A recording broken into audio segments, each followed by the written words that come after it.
Thank you. It being after 5 p.m, pursuant to order, we interrupt debate on the MPI to proceed to valedictory statements for Senator Siewert. And I call Senator Siewert.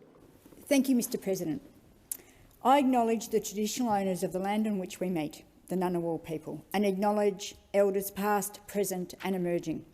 I would also like to acknowledge the traditional owners of the Budja, which I live and work on, Boorloo, Perth. Boorloo is located in the country of the Whadjuk Noongar people, who have been the traditional owners of the southwest of Western Australia for at least 45,000 years. Sovereignty of this land was never ceded. This land was and it always will be Aboriginal land. First Nations peoples continue to practice their culture and strengthen their communities, despite the policies and interventions of governments over the more than 2 centuries white people have been here and that Australia was colonised. Their culture is thriving and growing, and their fight for justice is gaining momentum, despite the punitive and paternalistic policies of successive governments that have sought to deny First Nations peoples their rights and their proper place at the heart of our nation.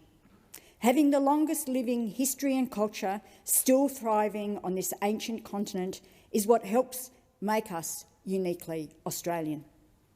It has been a great pleasure to work with First Nations peoples and organisations around this country. Thank you to all of the First Nations organisations and groups I've worked with over these 16 years. Thank you for your support, your knowledge and wisdom that you have shared. There is still so much unfinished business, many injustices that need to be put right.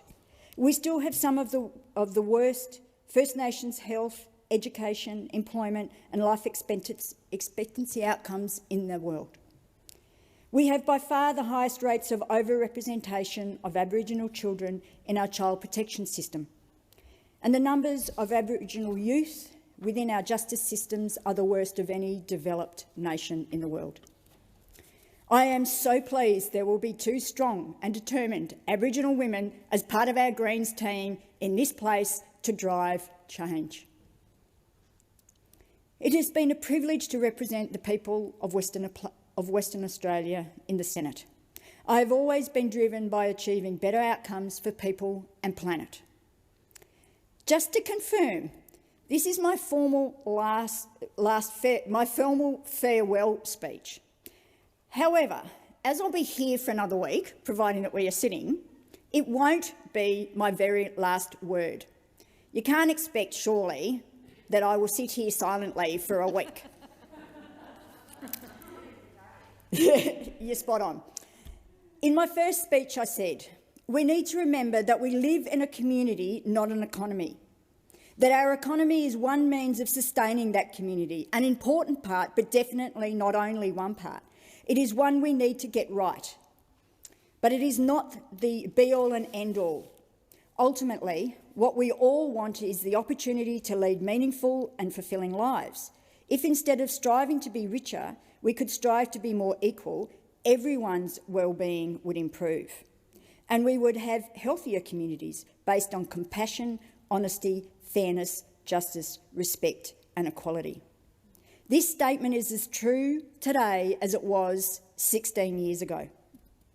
We have seen over the last 2 decades what happens when we put the interests of the wealthy ahead of those of the broader community. Wealth doesn't trickle down and it doesn't float all those boats. Now more than ever, it is critical that we put the people and the planet ahead of all else. The pandemic has laid bare how important a strong and inclusive community is, and how important it is to look out for everyone in our community. COVID showed us that poverty is a political choice. In a country as wealthy and prosperous as Australia, it is shameful and unacceptable that we have so many people living below the poverty line. So many are homeless and struggle to have enough to eat. Early on in the pandemic crisis, we had a small taste of what it could be like if our economy was truly designed to serve us. Briefly, across the political spectrum, we were all truly in it together and focused on the best community outcomes. For the first time in over 2 decades, people on income support had enough to get by. Those experiencing homelessness were given shelter and communities came together to support each other. After having campaigned in this chamber and across the country for an increase in income support for well over a decade, I was in fact overjoyed when the government suddenly doubled the rate of the job seeker payment during COVID. After decades of community campaigning, we finally got to see firsthand the dramatic increase in the quality of life brought about because people who were being marginalised and excluded finally received an adequate living income. We heard firsthand the impact this made on people on income support, and I shared many of these accounts that were entrusted to me in this chamber. The COVID crisis shone a light on how broken our social security net really is. Suddenly, a significant number of Australian householders needed to access income support for the first time in their lives. In doing so, many people discovered how complicated and punitive our social safety net has become. We saw the biggest shift in attitudes in decades everywhere across our communities. But it turns out, unfortunately, those attitudes towards the poor and the excluded did not shift very far in this place. For decades, there has been an approach by successive governments, reinforced by our mainstream media, that seeks to undermine the character of those who are struggling to get by and seeks to blame them for the desperate circumstances they find themselves in. Our income support system seems designed to grind people down, to rob their lives of hope and meaning, rather than assisting them to find their purpose in their life, to make a contribution to society and to have a good life. We are again seeing the government pursuing people for overpayment errors, many of them most likely by Centrelink. At the same time, our Treasurer and Prime Minister refuse to do anything to recover the hundreds of millions of dollars in JobKeeper subsidies made to billionaires and big corporations. Have we learnt nothing from robo-debt? Through this crisis, the government has clearly shown that poverty is a political choice that we quite deliberately continue to choose to make. We have seen how they can provide our citizens who are out of work with a living wage and how effectively this stimulates local economies and improves outcomes for our community. Instead, they've chosen to entrench economic inequality by only increasing the job seeker payment by a mere $3 a day, keeping the payment below the poverty line. Remember, this includes single parents, people with a disability who can't get DSP, older workers being discriminated against and ageing into retirement in poverty. We could and should imagine a country where everyone has the opportunity to live their best life, to find and develop their talents, to follow their passions and build meaningful and purpose in their lives, to be given the opportunity to make a contribution to our community and to be recognised for it. Our role in this place should be to make these dreams possible, not to crush them. We are given a unique opportunity here to help create a better country. Now is the time for an unconditional livable income so that nobody has to live in poverty in this country. Now I would like to turn to the biggest crisis we all face, the one that threatens not just our health and well-being, but the health and resilience and ongoing viability of all life on this planet. It is with a heavy heart and an immense sense of disappointment and frustration that I stand here and acknowledge that after 16 years in this place, that we as a parliament representing the Australian community have failed to achieve anything meaningful and constructive for them in the face of this existential threat of climate change. I could say it when I practiced it. We had legislation and it was starting to work, and it was torn up. Shame. We are in a climate crisis. It is code red. The first duty of a government should be to keep people safe. We do have a duty of care to all our children and our future generations. In the last few years, we have seen the start of a dreadful acceleration of the rate of catastrophic extreme weather events across Australia and around the world. We have faced fires on a scale and ferocity never seen before, knowing at the same time that the conditions will only get worse. Droughts, cyclones and floods continue to become more frequent and more severe. As we continue to cause more widespread damage, the resilience of our ecosystems, their ability to recover and to continue to sustain life is eroded. In turn, their degradation and loss contributes more greenhouse gases. It's a vicious cycle. The climate crisis is damaging our vital ecosystems, all the life we share this planet with, our health, our water, our ability to grow food and the air we breathe. Climate change now threatens all species, and if we fail to act quickly and comprehensively, many more species will be lost to extinction within our lifetimes. All the while, donations from fossil fuel industries continue to influence political decision-making. The latest IPCC report adds more detail to the science and more certainty to the predictions of the temperature rises and habitat loss. But fundamentally, we already knew and have known for a long time that we have to act with a sense of extreme urgency. This is a collective shame on this place, in my opinion. History will judge us very harshly because the evidence is there, in black and white, in the Hansard, that we knew about this monumental threat to our community and our planet. When the lives and livelihoods of Australians were threatened by the coronavirus, governments listened to the science and took action. It is beyond time to treat the climate crisis as the national emergency that it is and take urgent action. We are running out the clock on this crisis. We have very little time left to prevent catastrophic climate change. We already know that the last 2 decades of inaction have cost us and our children very dearly. And increasingly there is a risk that things will get away from us and our efforts will be too little, too late. I would like to reflect on some of the important and often unrecognised work that we have achieved in this place. Unfortunately, parliamentarians agreeing and working together is not all that newsworthy. And I think perhaps we should all, including the media, look at what we click on and report that reinforces conflict and controversy, and failing to seek out and share stories of good processes, delivering positive and good outcomes. One of the ways that we can achieve outcomes is through the committee process, and I think it comes as no surprise to anyone in this chamber that I'm a big supporter of the committee process.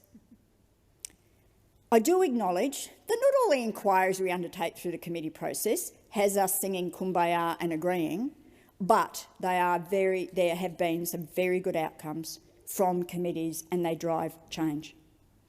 It has been my privilege to be the chair of the Senate Community Affairs Reference Committee for a number of years. Working together in committees and with community, we've been able to shine a light on many, many issues, including past adoption practices, the experiences of former child migrants and forgotten Australians, hearing health, suicide prevention, violence and abuse and neglect of disabled people, indefinite detention of people with cognitive and psychiatric impairment in Australia, the aged care workforce, out-of-home care, grandparent carers, income inequality, Lyme diseases, and of course, robo-debt, and so many more. One inquiry that stands out for me is the 2012 inquiry into forced adoptions. I will never forget the trust and confidence people in the community had in the committee to share their very personal and often deeply traumatic experiences. Because of their courage, we exposed this dark chapter of our history and made immeasurable changes to the lives of those in our community who were so badly affected by this inhumane treatment. That is where this place shines. I remember that day so clearly. When we delivered the report, people spoke and we all in this chamber stood up and clapped. The mothers and the children and those affected by forced adoptions who were all in the gallery. We clapped them and it was a day that I think we can all be proud of. During my time here, I've been supported by so many parliamentary staff, And I would like to take this opportunity to thank the Procedures Office, the Tables Office, the Library and Hansard, Comcar drivers and all the wonderful people that keep this place running. And where would we be without our fix from Aussies? Thanks to the amazing and fantastic Chamber assistants who keep us all on track, Stephen, Diane, Wally, Rosemary, Adrian and Fiona. I would like to thank all the committee staff for their dedication and support during the many Senate inquiries I have chaired, referred and participated in. In particular, I'd like to thank the Community Affairs Committee Secretariat for their support and for their always ensuring that we can hear the experiences and voices of the community in this place. It is one of the important things that I hope continues, is that we continue to ensure that we hear the voices of the community in this place.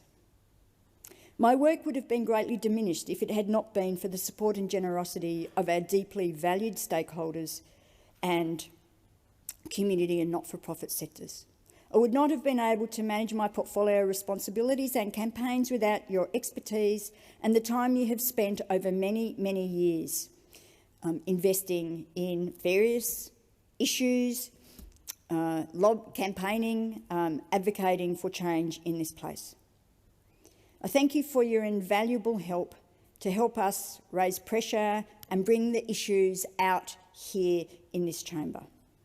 I think together we have made some changes to some key issues. I would also like to thank all the staff that I have worked with in my office, the Whip's office and the Whip's clerks and the broader Greens teams over the last 16 years. I've received so much support from all of you over many years, and I could not have done the work that I've done without your dedication, expertise and patience. I would like to make a special shout out to all my office staff over the years. It's a long list. Thanks to Rebecca, Bridget, Nicola, Scott, Fluffy, Tim, Chris, Dee, Donna, Tennille, Joe, Nadine, Georgia, Andrew, Jess, Eloise, Fernando, Claire, Harriet, Ryan, Tarek, Oggy, Elliot, Giz, Dave, Alan, and my current amazing team, Rose, Lucy, Jana, Grace and Alison. I thank you from the bottom of my heart. We have truly operated a team at all times, and I will miss you so much. I will note that a lot of those staff are now currently working for other Greens senators in the Australian Greens and in the Leader's office, and many have gone on to other very exciting work.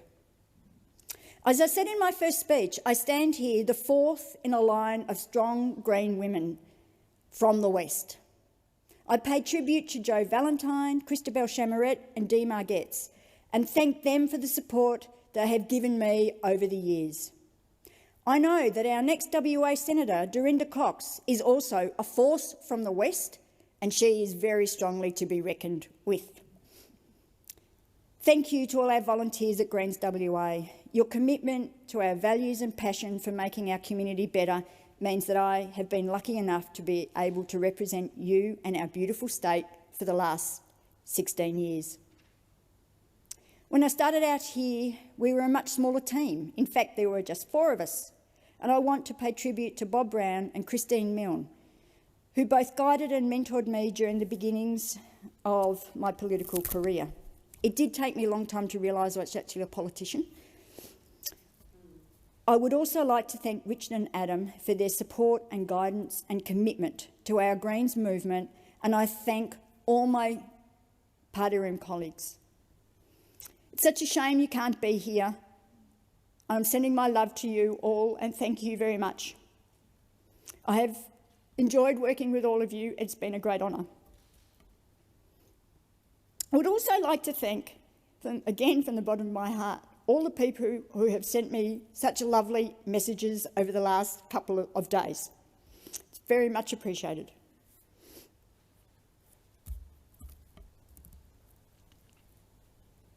Senator Kennelly, I'm using your trick of the tongue in your top of your mouth. Finally, importantly, I would like to thank my family. We all in this place have the same family issues as everybody else. We have our ups and downs. We have family crises, children being sick, or simply children, young people being teenagers, supporting our parents as they age, coping with the loss of loved ones. So often our families have to cope with these issues without us because we are in Canberra, on the road, or in a meeting. We all have missed, I'm sure, so many family occasions. My son will really hate me saying this, but I missed his school ball and seeing him in his formal suit. That can never happen again, and so many people in here have had the same. My family's love and support and understanding have seen me through many challenges, and I'm so lucky to have you by my side during this journey.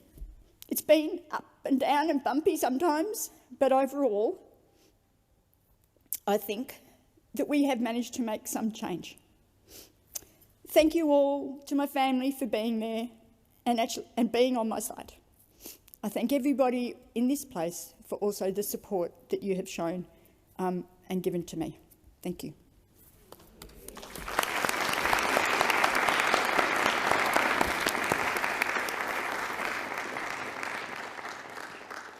I will now call for contributions to the list I have, and I'll commence with Senator Birmingham. Thanks, Mr. President. And Mr. President, the departure of any of our colleagues from the Senate chamber is often an occasion for a little bit of reflection, and in the departure of Senator Siewert, of Rachel as a senator from Western Australia, I look at the fact that Rachel is now the only Green senator to have served in the Senate longer than I have served as a senator, making such an incredible contribution with such conviction over such a prolonged period of time. And Rachel, I want to start by just expressing how much you will be missed, I think, from right across the chamber by colleagues who respect you from right across the chamber. As we saw in the remarks you made just then, and we've seen right throughout your career, you're a person and have been a senator of passion and of compassion, that you are someone with strong convictions, but also just such a thoroughly decent person in the way in which you engage and conduct yourself in a principled and a thoughtful manner at all times. 16 years of service in the Senate is an incredible accomplishment in anyone's terms. It's a long way from work as an agricultural scientist, digging through the fields and studying the soil and the salinity in Jerramunga. It's a long way from the 14 years you spent as the coordinator of the WA Conservation Council. But in the 16 years, you've made a real imprint, not just on the institution of the Senate, but I think probably far more importantly on the lives of many people. And you touched on that in your remarks through the committee work and the advocacy work that you've undertaken. There must be so many thousands of Australians who are grateful for the engagements they've had with Rachel Siewert and for the advocacy they've had from Rachel Siewert and for the passion and thoughtfulness that you've brought to that. You mentioned your recollections of the work on the inquiry and forced adoption as one of the many different areas that you made a mark as a senator and particularly as chair and participant in the Community Affairs Committee. And indeed, I remember that day too, and I remember the respect that was had across the participants in that inquiry for the senators who had engaged in that inquiry, and between the senators for one another, and how strongly that extended from senators, coalition senators, Labor senators, to you and to the work that you had done as a champion and advocate in that area of such enormous sensitivity, of such deep emotion for so many people, and the care that you had shown throughout. Of course, it's not to say that that you don't know how to make a point either. We've certainly all had to turn the volume down occasionally from the odd Rachel Siewert contribution in the chamber. But Sometimes I think it's safe to say some senators come into the chamber or go into committees or elsewhere and raise their voices for perhaps a little bit of grandstanding to get themselves noticed, to make sure that people turn and see what they're talking about. Whereas I think we all know that when you decided to raise your voice and make sure we all turned around and listened and thought, God, what's Rachel so worked up about now? It was because you really cared. It was because it was something that really mattered to you, not just because you were going after a headline or some attention at the time. And that's a credit and a testament to the type of person that you are. In your work across the committees, in your work as the Greens whip, in all of those different areas, it has been a demonstration of somebody truly committed to the service of the people of Western Australia, to the service of your supporters and those who share your convictions and your ideologies. And although we may have our points of difference, and you have absolutely championed your values, your opinions, and those who have elected you relentlessly. And for that, you've got all of our respect. We want to thank, on behalf of the government, your family for the sacrifices they've made to lend you to the service of the nation in the Senate. They should be proud too of what you've achieved. And so, Rachel, I'm sorry that I'm not there today in person to wish you well, but we do wish you well. It's been a pleasure for so many working with you. I know that's a sentiment that has been echoed since your announcement to me and by government senators, by Labor senators and others, that you'll be missed. The Greens certainly need to think carefully in terms of your replacement as whip and making sure that somebody brings the same sense of how to get things done while standing up for your values at the same time and getting that balance right as you've done. So good luck, all the best, and I'm sure that we will keep hearing those passionate views of yours from outside of the Senate chamber as somebody of your beliefs will no doubt continue to do so. Thank you. Senator Kennelly. Thank you, Mr. President. I rise on behalf of the opposition to acknowledge the valedictory remarks of Senator Rachel Siewert and to reflect on her contribution to the Senate. One of the longest-serving current senators, first elected from Western Australia in 2004 and re-elected at 2 further times in 2010 and 2016, taking her seat on 1 July 2005, at the same time as our current Senate colleagues, Senator Polley and Senator Sterle. Her tenures extended beyond 16 years. At her heart, an environmentalist. With a background in agriculture and conservation, as a senator, she's made a particular impact in the area of social policy, where she's been a relentless advocate for some of Australia's most marginalised citizens, as well as the management of this chamber as the Australian Greens whip. Now, when Senator Siewert arrived in the Senate, it wasn't the first time a Green senator from Western Australia had occupied the benches in this place, and as she noted in her first speech, and here in her almost last speech, and I quote, "As the fourth in line of a determined Green women from the West to take on the Senate and progress the Green vision." Continuing this proud legacy of women from that state representing her party, Senator Siewert paid particular tribute to the support she'd received from Dee Margetts, who was present to witness her to begin the next chapter. It says something about the determination of Senator Siewert that she's now spent more days as a senator than her 3 predecessors combined, today reaching 5,900 days of service. She joined the Senate, though, at one of the darkest times in its history, with the Howard government having secured a majority. Perhaps those on the other side don't think it was a dark time, but for those like Senator Siewert and others, it was a frustration about the egregious exercise of power that included the abolition of half of the Senate's legislative and general purpose standing committees, and the passage of the infamous work choices legislation, and the sale of the remaining publicly owned component of Telstra, among the policy missteps of the time. And it was a tough time for all non-government parties. Senator Siewert joined 3 Greens colleagues, Senators Brown, Nettle and Milne, and immediately took up duties as the Australian Greens whip in the Senate. And she has maintained her grip on the whip's role for the entirety of her 16 years as senator, a length of time I'm not sure we would wish to commit anyone to the task of whipping, even a senator from the Greens. In all seriousness, we recognise the role of whips as a critical one in the management of the chamber. The Senate would not function effectively without the cooperation and the coordination between the senators who serve as whips, something I thank Senator Siewert for her part in making happen. I will note the demands of her position have undoubtedly increased for her as the size of her party room has increased, but I'm pretty sure she's not complaining about that. Now, Senator Rachel Siewert really did take on the Senate, and no more so is this the case than in the area of social policy and social justice, where Senator Siewert has been a leader in advocating for those who are often discriminated against or on the margins of society. As she said in her first speech, she held a vision of community. And I note she just now quoted one part of that speech. I'd like to quote another.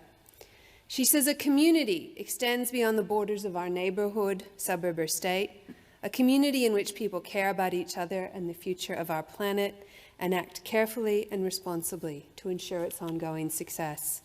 A community that embraces diversity and understands that people living creative, fulfilling lives are more innovative and productive and will make a greater contribution to society." She identified the negative impact of government policies that were designed to undermine the ability of non-profit organisations, such as community advocates, to advocate and lobby. She decried cuts to government services that outsourced welfare and expected volunteers to pick up the slack. She lamented attacks on the rights of workers, especially the least advantaged in our society, young people, women, those in low-paid work, casuals, and temporary workers. She promoted the work of Indigenous leaders and was disappointed in the lack of support for First Nations communities to build active cultures that foster safe and healthy family environments.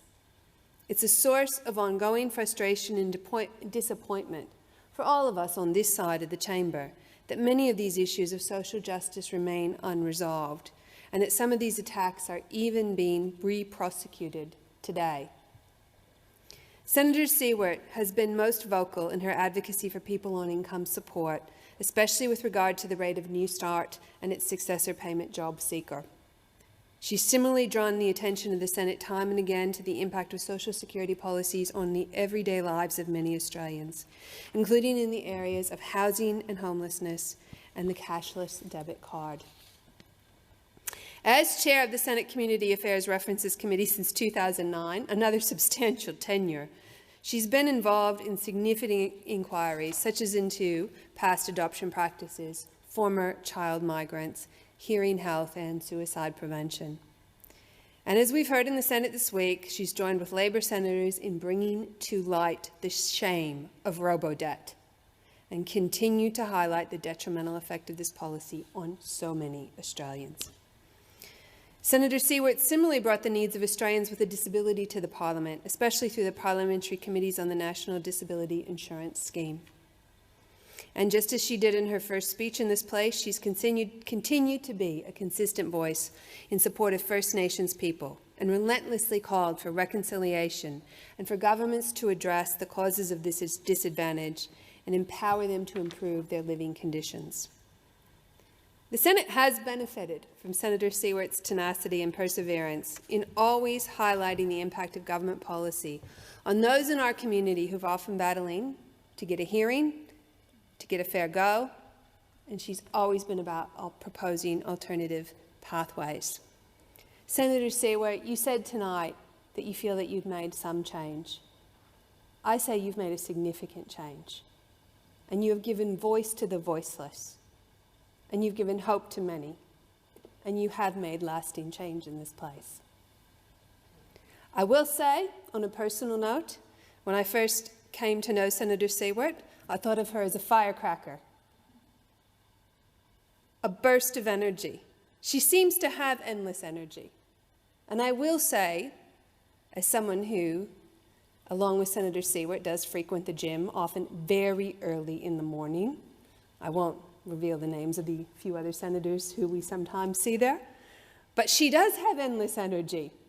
From 6:15 a.m. onward, Senator Siewert never rests in order to bring a fair go to her fellow Australians. There's never been any doubt on whose side Senator Siewert is on. Now, Senator Siewert has chosen the timing of her departure from this place. She does so having made a substantial contribution as an advocate for some of Australia's most vulnerable people. I hope she leaves satisfied with what she's been able to accomplish, and with energy and passion continue to advance the causes that she believes in for a fair and more just society. On behalf of the opposition, although I know many of my colleagues will wish to speak tonight as well, I acknowledge Senator Rachel Siewert's service in the Senate and wish her well for the future. Senator McKenzie. Thank you very much, Mr President. And I rise on behalf of the Nationals with great pleasure to farewell Senator Siewert. And not because she's a Green, but because she has served our nation and her community in Western Australia for 16 years in this place, and that's no easy task. And you have made an impressive contribution. You're well respected by all in this place, Senator Siewert, for your professionalism and the manner in the way you conduct your politics and the consistency that you've done that and the way you've represented your values and your views in your community across that time. It should come of no surprise that the National Party and the Greens are rarely in agreement on anything. But I would like to commend Senator Siewert for having a particular focus and a lived experience of rural and regional Australia that she's brought to this place and to all the conversations that she's had in and outside of this chamber. And that passion shines through. So not just a passion for the regions, for ensuring that agriculture should be rightly recognised, but also for getting yoga and strength training into the Parliament gym. I recall many, many years ago we got that done as well. She also recognises, unlike, unfortunately, some of her colleagues, obviously not another regional Australian there, Senator Hanson-Young, but on that side of the chamber, regional Australia does deserve equitable access to health and to education, and you've been a champion of those issues as well, because you understand that the regions are the engine room for the economy. In fact, Senator Siewert has had a long service of representing the regions in the Senate. The committees is a long one, but two that I've served alongside of you in the Senate Standing Committee on Community Affairs and Rural, Regional Affairs and Transport. On the 11th of August in 2005, Senator Siewert delivered her first speech, and with a Bachelor of Science in Ag and a background as a research officer with the State Department of Agriculture, she said, "I am determined to ensure our rural communities can continue to survive and, in fact, thrive." And that is a message that the National Party obviously shares and wants to assist with. People from right across Australia have benefited from your efforts, Senator Siewert, not just those in WA, and we're grateful. There were occasions when Senator Siewert backed our farmers, and the backpacker tax was not the first time that the Nats and the Greens joined forces to support rural and regional Australia. On the 13th of November in 2013, Senator Siewert said, "We get to GrainCorp. This is one area where I agree with the Nationals. I'm very concerned about the takeover by ADM of GrainCorp, and I agree with the Nationals." I can't say it enough, but you said it first. "It does present problems for our farmers. We should restart the inquiry into this takeover. We're concerned that it will be anti-competitive, that it will have a negative impact on our farmers, and we urge the Nationals to continue their opposition to this takeover." Well, guess what? The Nationals did. And Treasurer at the time, Joe Hockey, made the right decision in blocking that takeover bid. So we thank you for the strong arm over there of the Greens on behalf of regional Australia. Senator Siewert, we're going to miss you, I think. We're going to miss you. I think that was a great example of party politics not getting in the way of doing the right thing. And as I said, I've served with Senator Siewert on RAT, but also on community affairs. And I came into that role when we were in opposition with two other powerhouses, Senator Susie Boyce and former Senator Claire Moore. Now, though, that dynamic trio taught me a lot about this place, They focused on being collaborative, on driving consensus when possible, without compromising your views and values. And I'm going to get emotional now.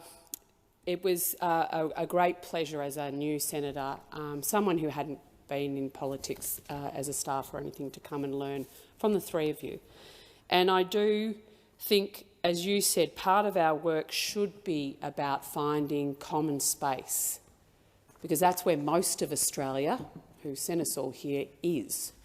And Rachel, the way you've approached your work has sought to always find that where you could. And I think all of us could do better to find more of that space. I think over the decade I've been here, that's something that I hope we're not losing.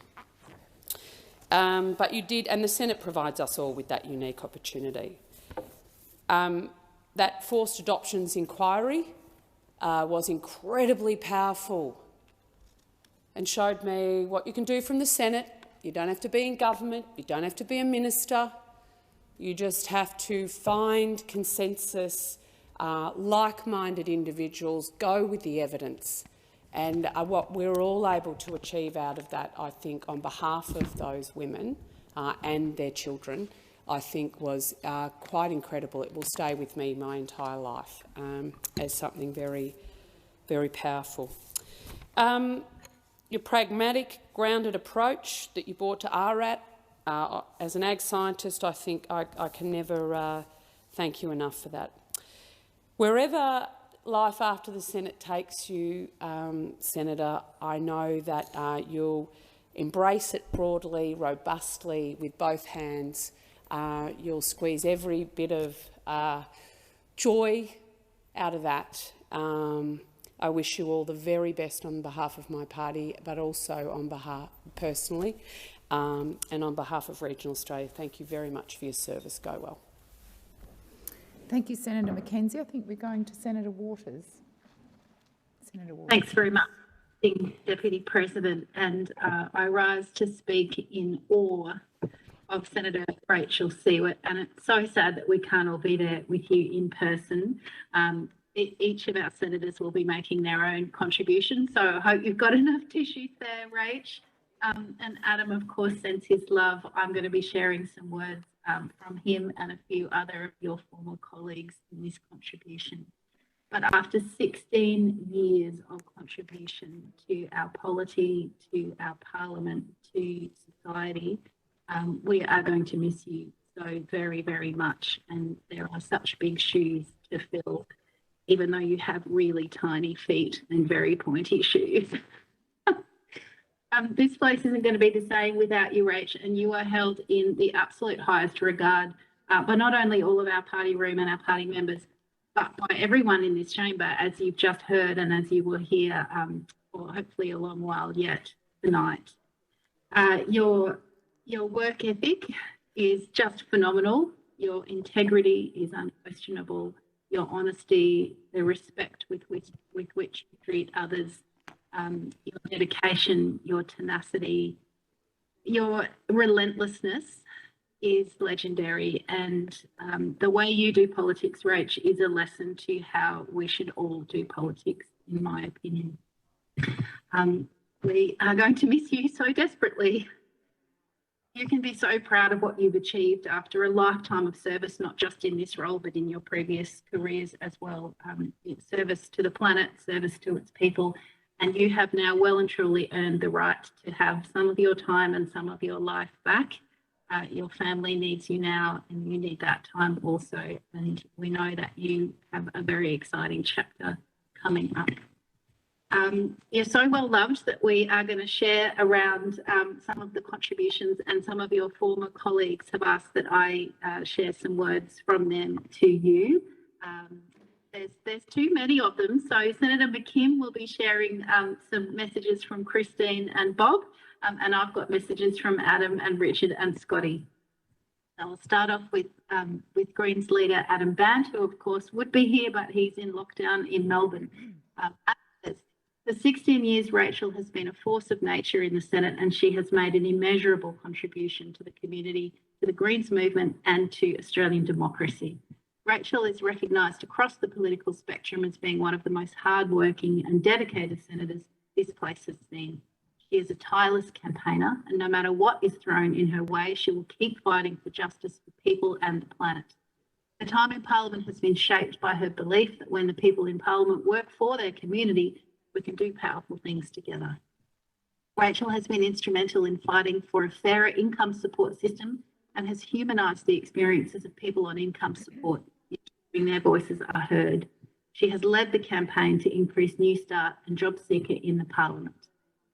He goes on, Rachel has been the leading voice in Parliament fighting the punitive measures successive governments have imposed on some of the most vulnerable in our community, including cuts to single parenting payments, the Northern Territory intervention, income management and the cashless debit card, work for the dole, the community development program and the woefully low rates of income support. Rachel has campaigned alongside the community for justice for the victims of the illegal robo-debt scheme and demanded the ministers responsible be held to account. Rachel chaired and referred the robo-debt debacle to the Senate inquiry in 2017 and again in 2019. He continues, she has been the chair of the Senate Community Affairs References Committee for 12 years, where she has chaired and referred issues such as past adoption practices, thank you for that, former child migrants, hearing health, suicide prevention, the violent abuse and neglect of disabled people, definite detention of people with cognitive and psychiatric impairment in Australia, the aged care sector workforce, out-of-home care, grandparent carers, income inequality and robo-debt. She was a driving force behind the forced adoptions inquiry and was instrumental in securing a national apology to mothers and their children. They should be proud of indeed. Adam continues, Rachel was one of the first politicians to campaign for a Royal Commission into the violent abuse and neglect of disabled people, pursuing a Royal Commission since 2015, when it was a key recommendation of the Senate inquiry. In 2012, she made history by introducing a private member's bill into the Senate to help address petrol sniffing in the Northern Territory, which passed the Parliament and became law. Rachel played a key role in the community campaign, which stopped a major Woodside gas hub at James Price Point in North WA. And he says, I'm sure her persistent presence at estimates will be missed by many, but perhaps not by the public servants that you have grilled over the years, Rach. I'll continue on with Adam's comments here. Rachel has been the only Greens whip and the Green spokesperson on family and community services, First Nations issues, ageing, mental health, healthy oceans, agriculture and industrial relations. Before being elected to the Senate in 2005 as the fourth in a long line of strong Green women senators from the West, Rachel Siewert spent 16 years as the coordinator of the Conservation Council of WA and played a role in a number of national and state forums tackling pressing environmental and social justice issues, including the World Heritage listing of Shark Bay. He finishes, it goes without saying that Rachel's departure is a huge loss to the Senate and the Australian community. Now, another former leader of our wonderful party, dear Richard Di Natale, also wants to share this with you, Rach. Richard says, Rachel, a huge thank you for fighting so hard for so long for people who don't have a voice. You will be remembered for your work to help people out of work live with some dignity, for your work with Aboriginal and Torres Strait Islander people, and for campaigns like James Price Point. I'll remember you as a friend. Good luck on the other side. I can highly recommend it. He's doing well, as you know. And lastly, from the Senatron to the Senatrix, a message from Scotty, former Senator Scott Ludlam. He says, this place has never known anyone as fierce, tenacious, smart and grounded as Senator Rachel Siewert. To say her voice will be missed in here would be an understatement because her voice has been raised for so many people sidelined and shut out of this place. From day one, 16 years until today, it's been Rach against the machine. Thank you for everything, he says. Rach, your work will live on. Your 16 years in this chamber will live on for many years in the successes that you have driven and achieved. And I've already detailed through the words of our leaders and former leaders the impact that you've had in so many policy areas. But I want to briefly reflect on how much I've valued you as a friend and a confidant in this place. And I want to remember to you some of the weird and wonderful experiences that we've shared in this bizarre and privileged role that we've had. From the very early days, campaigning against the Traviston Dam before I had the honour of being a senator for Queensland, campaigning against that dam that was proposed for the Mehreen River, which we successfully stopped, Rach, in part, no doubt, because of you and those beautiful places and wonderful farmers that we spoke with in Gympie. The tour throughout WA that we did opposing gas fracking, which sadly we will continue to have to fight.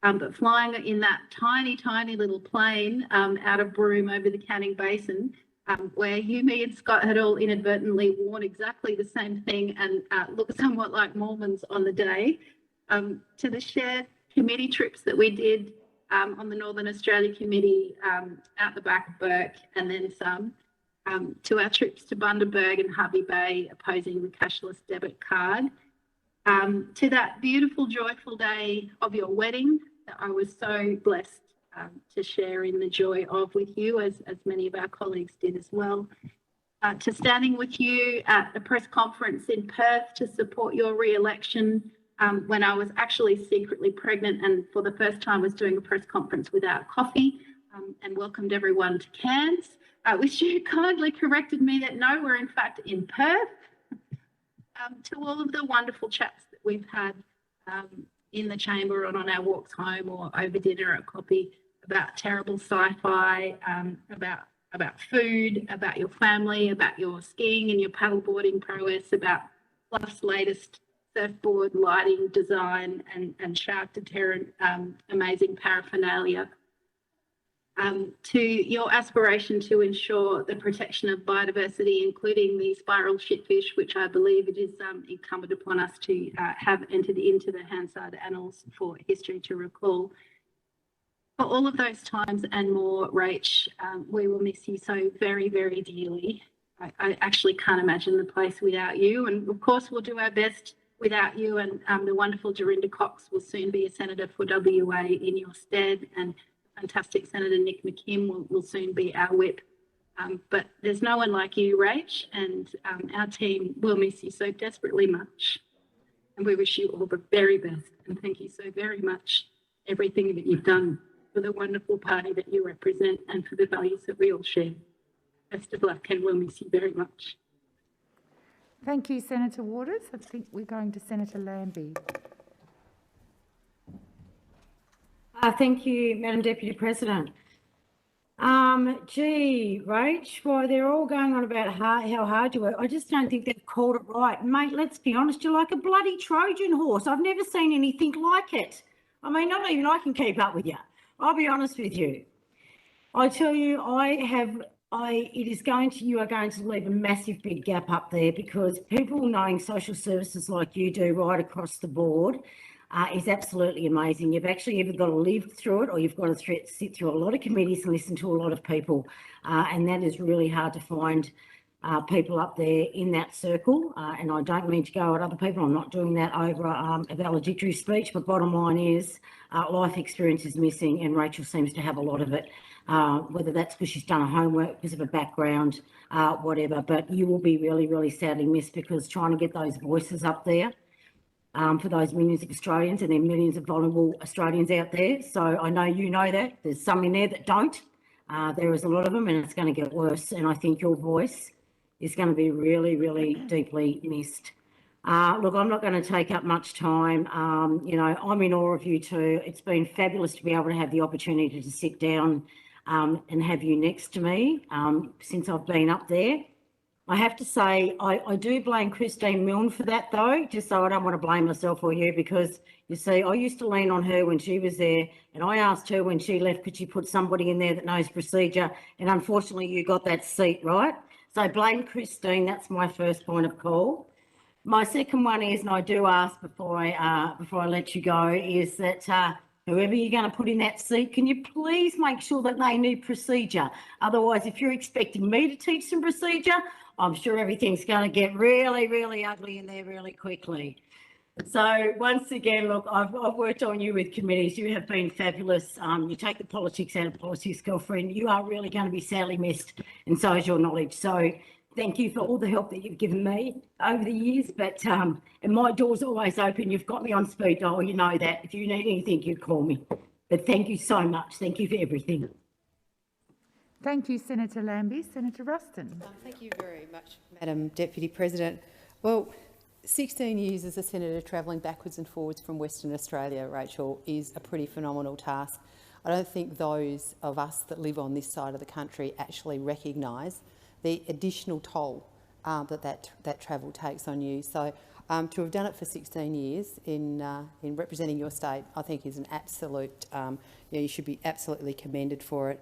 And I take your hat off. I mean, I get really tired flying all the way back to South Australia, so I can't imagine what it's like when you fly back to Western Australia. But I mean, I know you've had a very broad range of things that you've been interested in this place, but in my time, particularly, first of all in rural and regional affairs, but more recently as the Minister for Social Services, to see your extraordinary passion in areas of health and aged care, caring about Indigenous Australians, and I suppose particularly your extraordinary compassion for more vulnerable Australians that perhaps need a little bit more help than other Australians. And, you know, you have always been the person that has stood up for those people that maybe haven't been able to have a voice of their own, and you've been their voice. And, you know, I think it is, you know, it's an extraordinary thing for you to be able to take away from this place the things that you have been able to do for Australians that haven't been able to do it for themselves. And so I don't think any of us could possibly underestimate how many Australians have benefited from your voice. We don't always agree, but I have to say, I think many Australians would probably be surprised how many times we do agree. And the working relationship that I've had with you over the time, particularly in these last 2 years, has been absolutely phenomenal. And I just wanted to actually mention one area of work that we have done together. And I'm really pleased that the culmination of much of your effort will be realised before you go, but we will still continue afterwards, and that's been the National Redress Scheme. You know, your constant voice of wisdom, your understanding of the issue has informed the development of a scheme which we all admit wasn't perfect in the first place, but every day that we've been able to work together to improve that scheme, and I think now we're introducing legislation tomorrow that will start the first tranche of reforms on the scheme. Very importantly, the advance payments for people who are elderly or likely, sadly, to die sooner than the scheme may be able to respond to them, that we were actually able to give them, because we know that the $10,000 is really not the important bit. The important bit is that by doing that, we're saying, we're listening to you, we believe you. So I'm really pleased that we've been able to do that. But the one thing I'd say, that agree or disagree, nobody could ever question your motivation. Your motivation has always been pure. I'm not sure all of us in this place can perhaps be to claim to have the kind of purity of motivation that you do. The other thing I think that is probably one of the hallmarks of your time here is you are always across your brief. Your understanding of the technical detail terrified me when I first became the Minister for Social Services. I'd say, I don't care who I get a question from, just not one from Rachel, because Rachel is more likely to understand way more about my portfolio than I do. And I have to say, in the first few months of my job, my office used to say, watch Rachel, she's the canary in the coal mine. If Rachel's chasing something, there's sure to be something on the other end of it. And you actually have taught me an awful lot about where to chase something to make sure that we get to the salient issue that needs to be dealt with. The other thing, and I think Senator Birmingham raised it, you're not somebody for a media grab. You're not somebody for a gotcha moment. You go into everything you do, whether it be a committee, whether it be in this chamber, whether it be in estimates, you're actually prosecuting the issue. You never play the player, you always play the ball. And I think that is an absolute commendable attribute. But as I said, you've always sought to represent and project the voices of your constituents and never your own. And I think the ability for you to have done that and your constant commitment to doing that, as I said earlier on, has meant that so many Australians have had a voice that they otherwise wouldn't have had. I mean, you've been tireless, you've been dedicated, your advocacy on behalf of the most vulnerable is something that I don't know that we'll ever see in this place again. although hopefully we do. And also the respectful way in which you engage with everybody in this chamber, whether it be those that you disagree with, those that you agree with, the respect that you show to the attendants and everybody else that you come into contact with in this building is an absolute testament to your character, your personality. And I think everybody here has got to miss that, and also your cheeky way of dealing with things. But you've made a huge contribution. You can leave this place knowing that you have done a lot. I think if all of us could leave this place having achieved as much as you have, then I think we would all have every reason to hold our heads up high and be extremely proud. But Rachel, look, I wish you all the best. I hope that paddleboard is all shined up and ready to go when you get back to Western Australia. But I'm also equally sure this is not the last that we've heard of Rachel Siewert. I'm sure we'll see your head popping up frequently, advocating on behalf of the people that you believe need a voice. So go with our blessings. Thank you so much for the friendship you've shown me. It has been an absolute honour to work with you, and good luck. Thank you, Senator Ruston. Senator O'Neill. Thank you very much. And I have to wonder how Senator Siewert's sitting there and feeling at the moment. It's just sort of, after all the years of slings and arrows that, you know, sort of are a part of this place, to finally hear that people think you're a pretty good person, Rachel. It's kind of it must be a profoundly interesting moment to be sitting here experiencing that. I just want to reflect briefly on your contribution, you know, to hear your voice and the particular tenor of your review of your 16 years here, you know, a voice thick with emotion, because you care about what you do, which has been reflected by everybody who's made a contribution so far.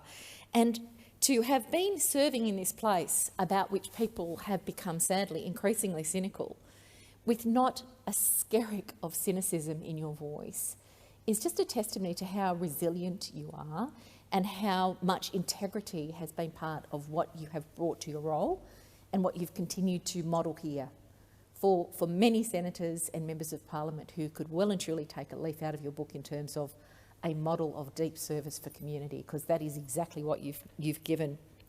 And of course, you did indulge yourself in a very brief record of your service, but that again just reveals the humility that you bring to the task that you've undertaken here. I also note that your comments tonight were somewhat tempered by a bit of a sorrowful statement about the things that were unable to be achieved, and in particular your passion for, you know, the challenge of our time, the red alert, the climate change reality.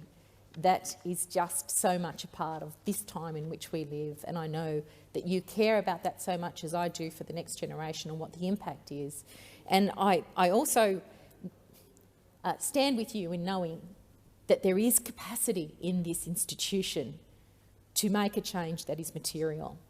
And you acknowledge that one period of time under the leadership of another great woman from a different party, my party, the Labor Party, the former Prime Minister Julia Gillard.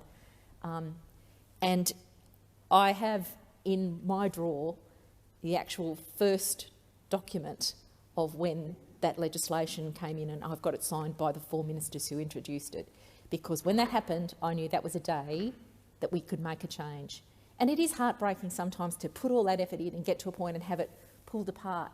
But, you know, incrementally, these things, even if we're sorrowful about not having achieved the goals as easily as we might have, if there wasn't such a miserly vision of that issue, you have been part of bringing to bear that pressure to move us towards a better place. And I'm sure that the task will get done eventually, Rachel, and it'll be on the back of efforts of people like yourself, but particularly the passion, energy and integrity that you've brought to that issue is absolutely notable and noted. I pick up on the remarks of Senator Waters about your work at estimates, and I have not in my entire time here in the Senate seen public servants so aware that they're going to have to provide an A3 sheet profoundly densely printed with every single piece of detail about how many people have come or gone from a particular program. And you've just got them so well trained. Well, that's probably a bit of a pejorative term. So well prepared for the degree of scrutiny and integrity that you're going to bring to the work that you do, both in estimates and in the committee work that I've been so privileged to share in with you. That is quite some achievement. Now, it's probably not going to make the front page of a newspaper, but it's exactly the kind of thing that should, because that is the real work of the Senate, reviewing the work of government with care and kindness and compassion and a standard of professionalism that just is replete in everything that you do. I wanted to acknowledge the service of the great state of Western Australia. It is a beautiful state, and I spent quite some time in the year that I took off with my husband, and we travelled all around the country before we were grey. We were nomads, and we were very fit and healthy, and we had the most wonderful time in Western Australia. And you've been a champion for that state, and you've brought a very powerful perspective from the whole state, not just Perth, but the southern areas where you live, but also you're roaming across that state, and the very real perspectives and the long-standing relationships you've had with people of the First Nations communities across that country is absolutely known, acknowledged, and you've done great work in that area as well. A lot of people in this place draw attention to the points at which we disagree. And of course we do disagree, but this is democracy in action. It's a choir of different voices.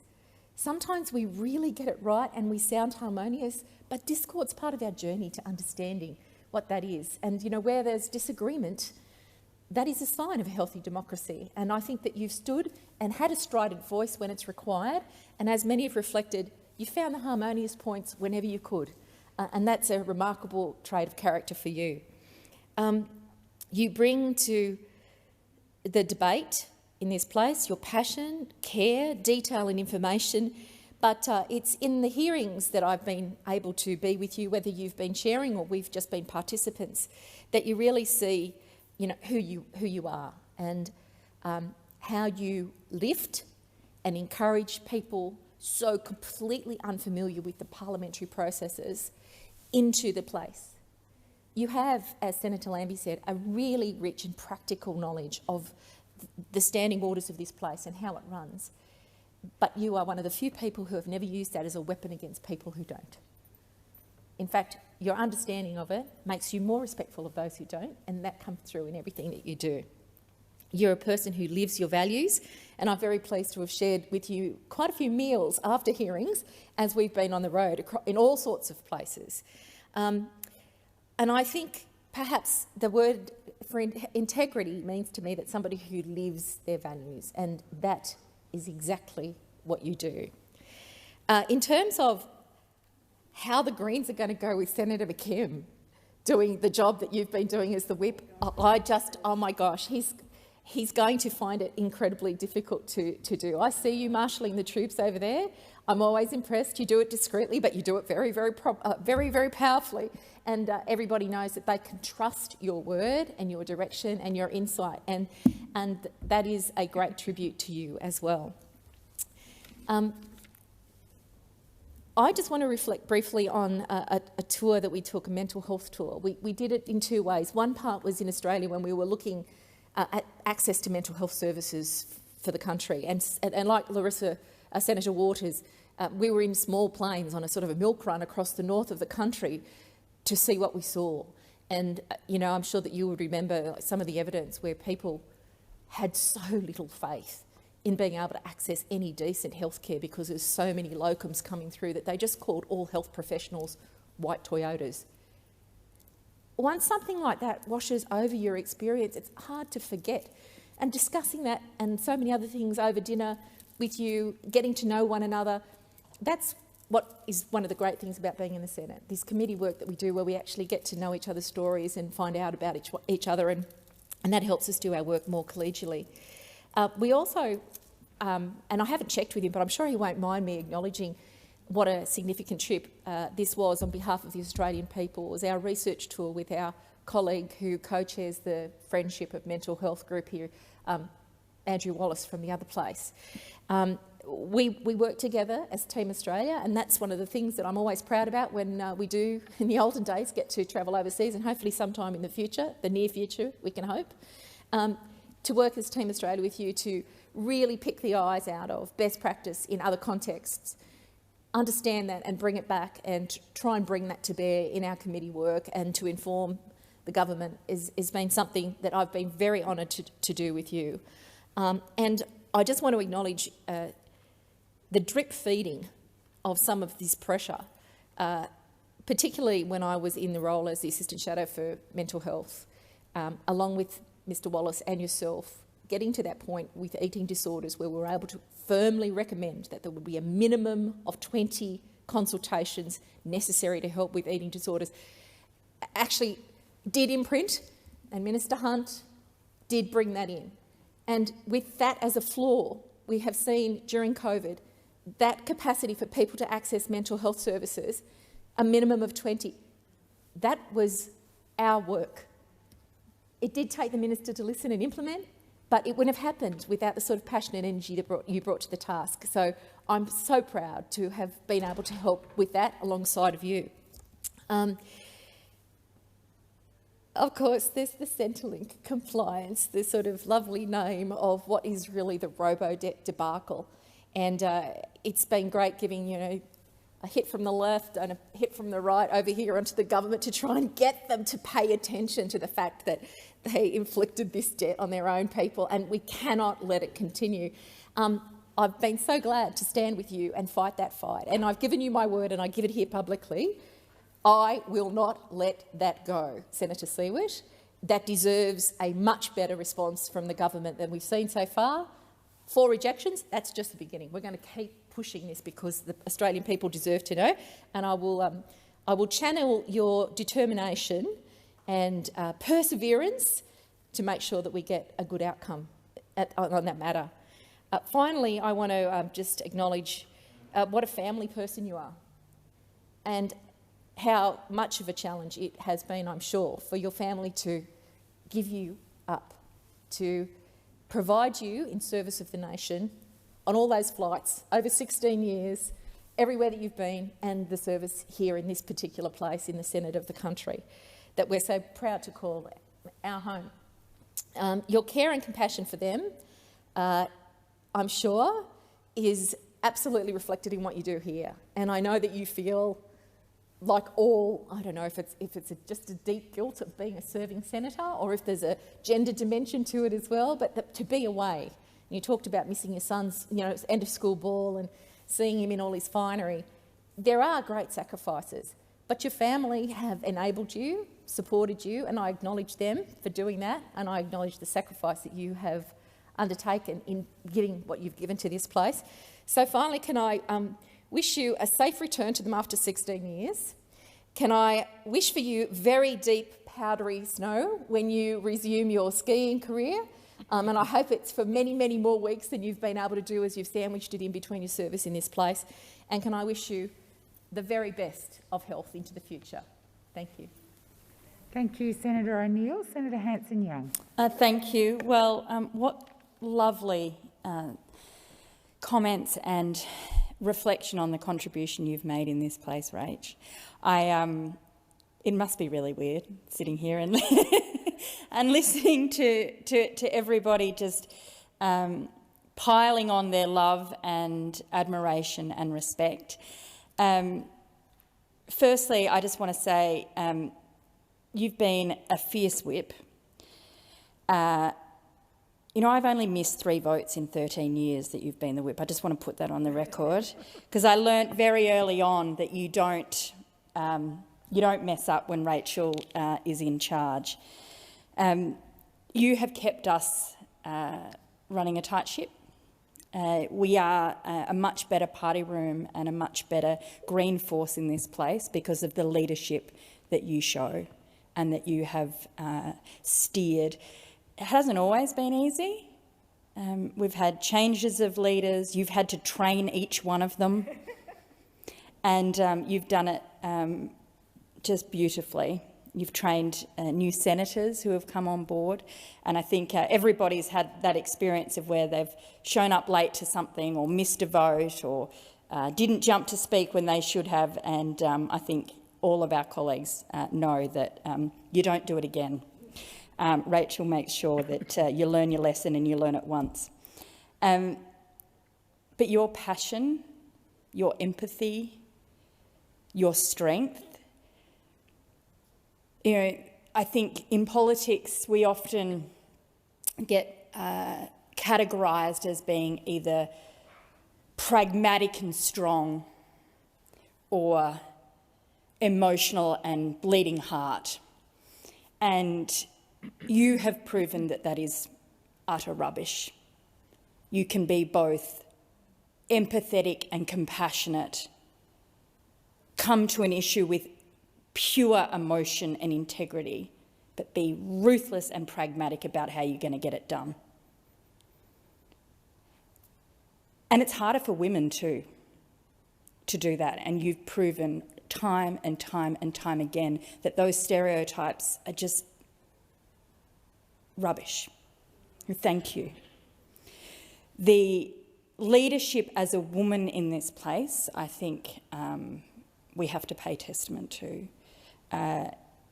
The approach you bring to the debates internally and externally, I think you've just been an absolute role model. And over the years when things have happened in this place, I remember when you were here, when Cora was thrown out of the chamber, that was a baptism of fire for me. And you were there right by my side as a mum. And I'll never forget that. Thank you. The testament of your approach is clearly reflected in this place tonight, of people of all sides, just respecting the way you engage, your commitment. We've heard the words of honesty and integrity, but you know what? I think more than all of those things, everyone knows you are the hardest worker in this place. Everyone knows that. You never miss. You're always across your brief. You've chaired that committee, Community Affairs, because even though it is has one of the biggest workloads, if not the biggest workload in this place of legislation coming forward, but the issues that you deal with take such a toll, and you have never even wavered in your commitment to that work, and that is incredibly inspiring and a model for all of us. I also want to say that we've got now Senator Thorpe as our first First Nations woman in our team and the first First Nations representative from Victoria. I don't think we would have had Senator Thorpe and Lidia in this team necessarily without your leadership internally in our party as well as in the chamber. And the fact that you've committed so much of your life work and work in this place to giving First Nations a voice and a voice for themselves is just incredible. And it is that's all summed up by the fact that Dorinda Cox is coming in to replace you. You were determined that a strong Aboriginal woman, First Nations leader would come in following you, and you've done it. And I'm not convinced that others may have aims and aspirations to do things like that, but you've actually delivered it. And I think that is a wonderful testament to you. So thank you. Others have already mentioned the adoptions inquiry. Oh, the emotion as that inquiry did its work that you led was incredible. The emotion in this place on the day was incredible. But I know from talking to you over the months and years as the evidence was being gathered, just the toll that was taking. And hearing people's stories and feeling them deeply and having that sense of responsibility that you had to do something with it. Because we can set up inquiries and we can have people come and tell their stories, and we can give them the sense of trust. But you took it with pure responsibility that you knew something had to come from it. This wasn't just about a tick and flick process. And I think many people are indebted to you because of that. So on behalf of all of them, thank you. We are going to miss you. Senator McKim has big shoes to fill, and I'll put it here first. I think I reckon it'll be a bit rough in the beginning. I think there'll be a bit of a mess as we muddle through, but that's because no one can replace you, and no one's going to be able to do the job the way you do it. So, good luck, Nick.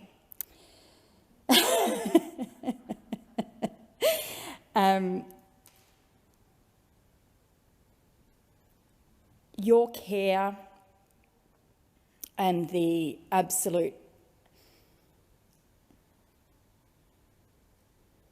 understanding that you have for the dignity of people who are vulnerable. I think it's very hard to find anybody in this place that can match that, Rachel. You don't look down your nose ever at people.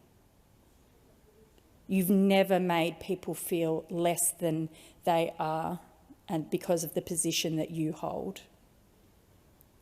The Parliament can be a pretty overwhelming place at times, and inviting people in to give evidence or offering support to them or saying that you're going to work in the Parliament for them. You haven't just taken their stories and given them a voice. You've welcomed them into this institution with open arms. And you have joined that connection between us as a Parliament, you as a legislator, and them as the people that we are here for. This door might close, but in your heart and your mind, it's never closed.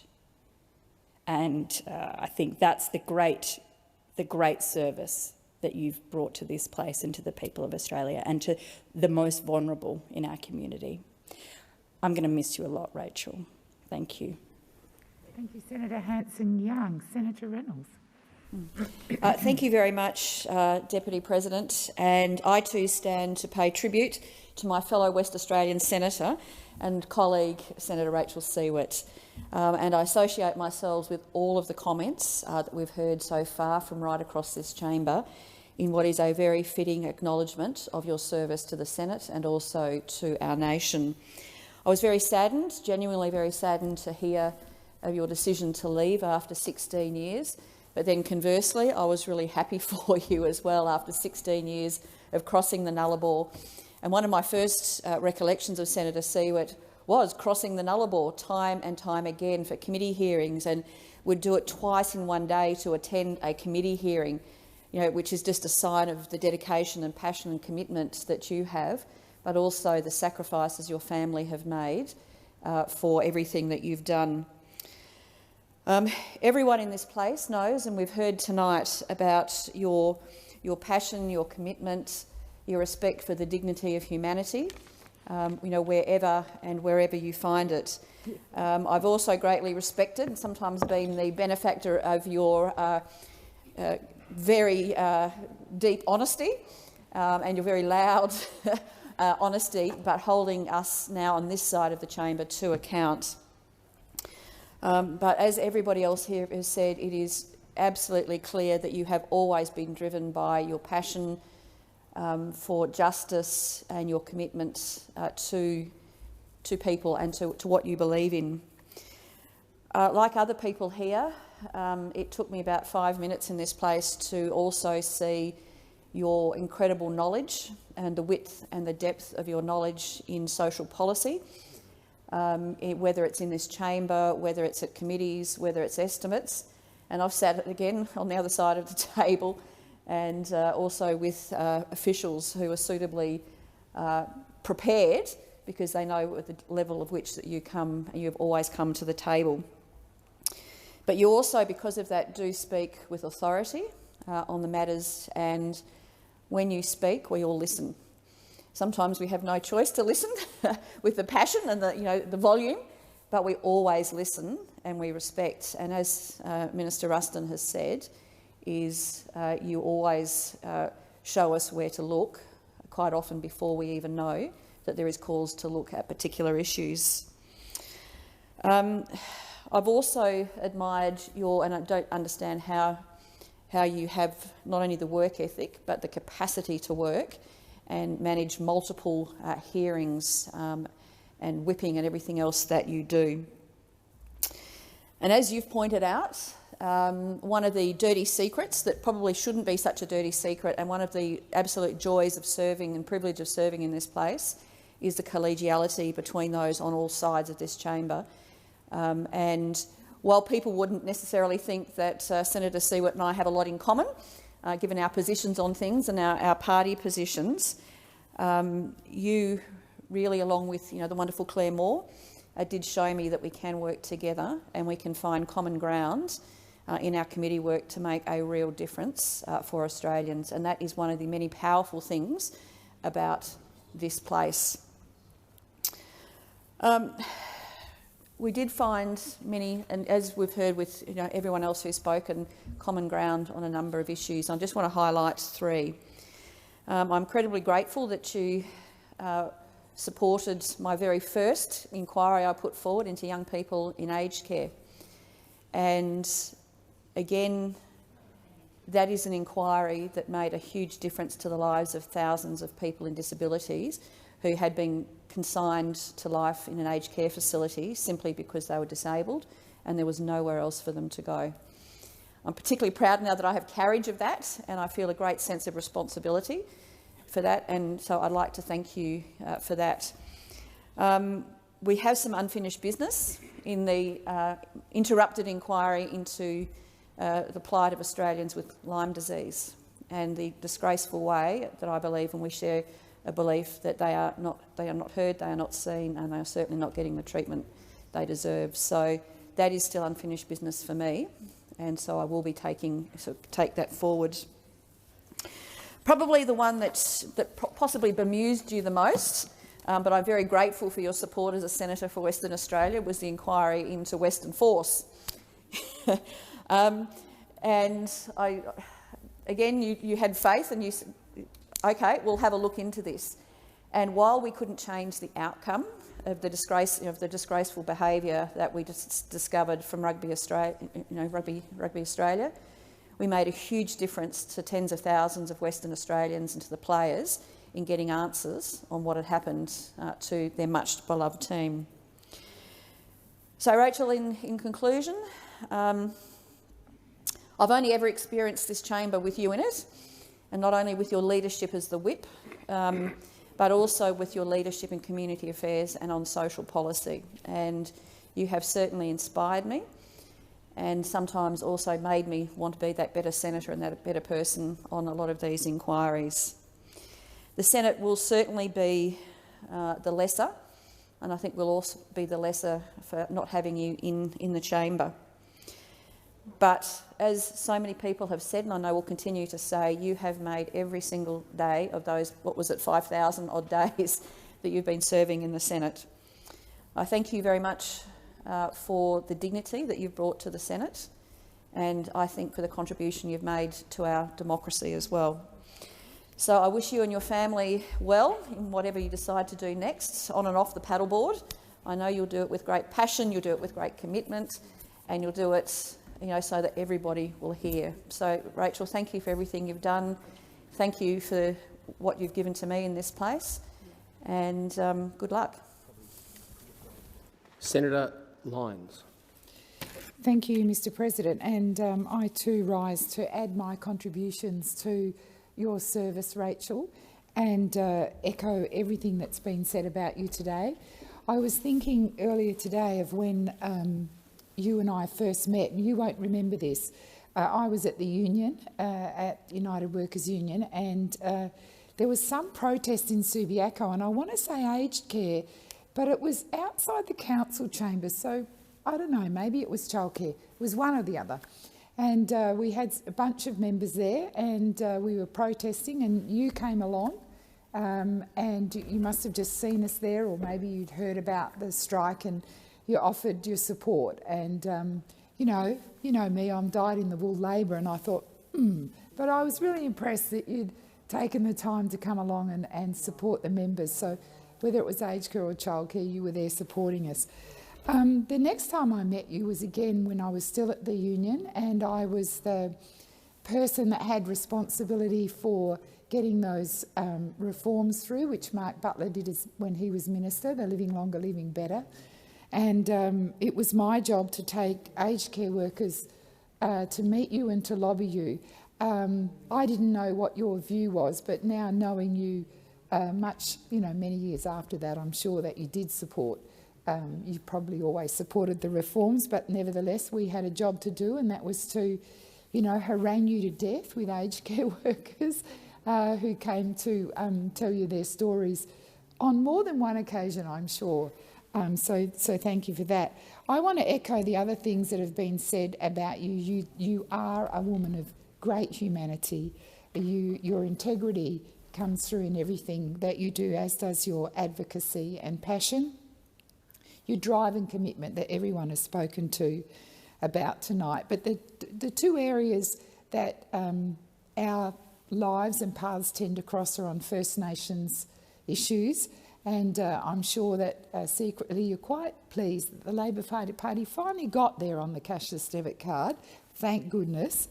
And I know that we've often shared platforms at protest meetings outside of the Senate, but we've also shared a lot of work on Senate committees.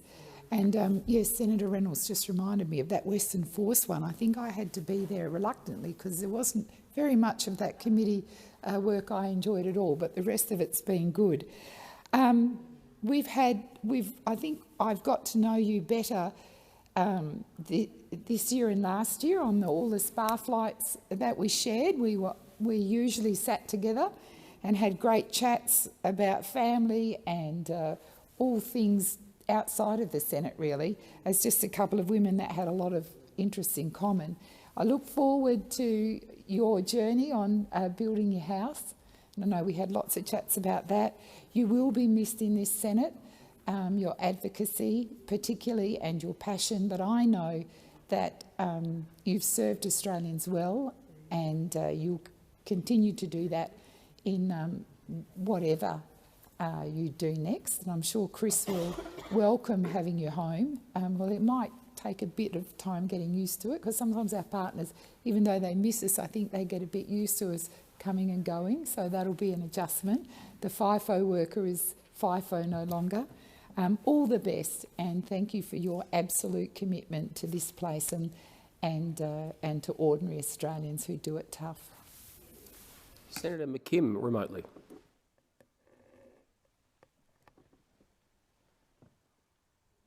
Oh, sorry, Senator McKim, we're missing you. If you're...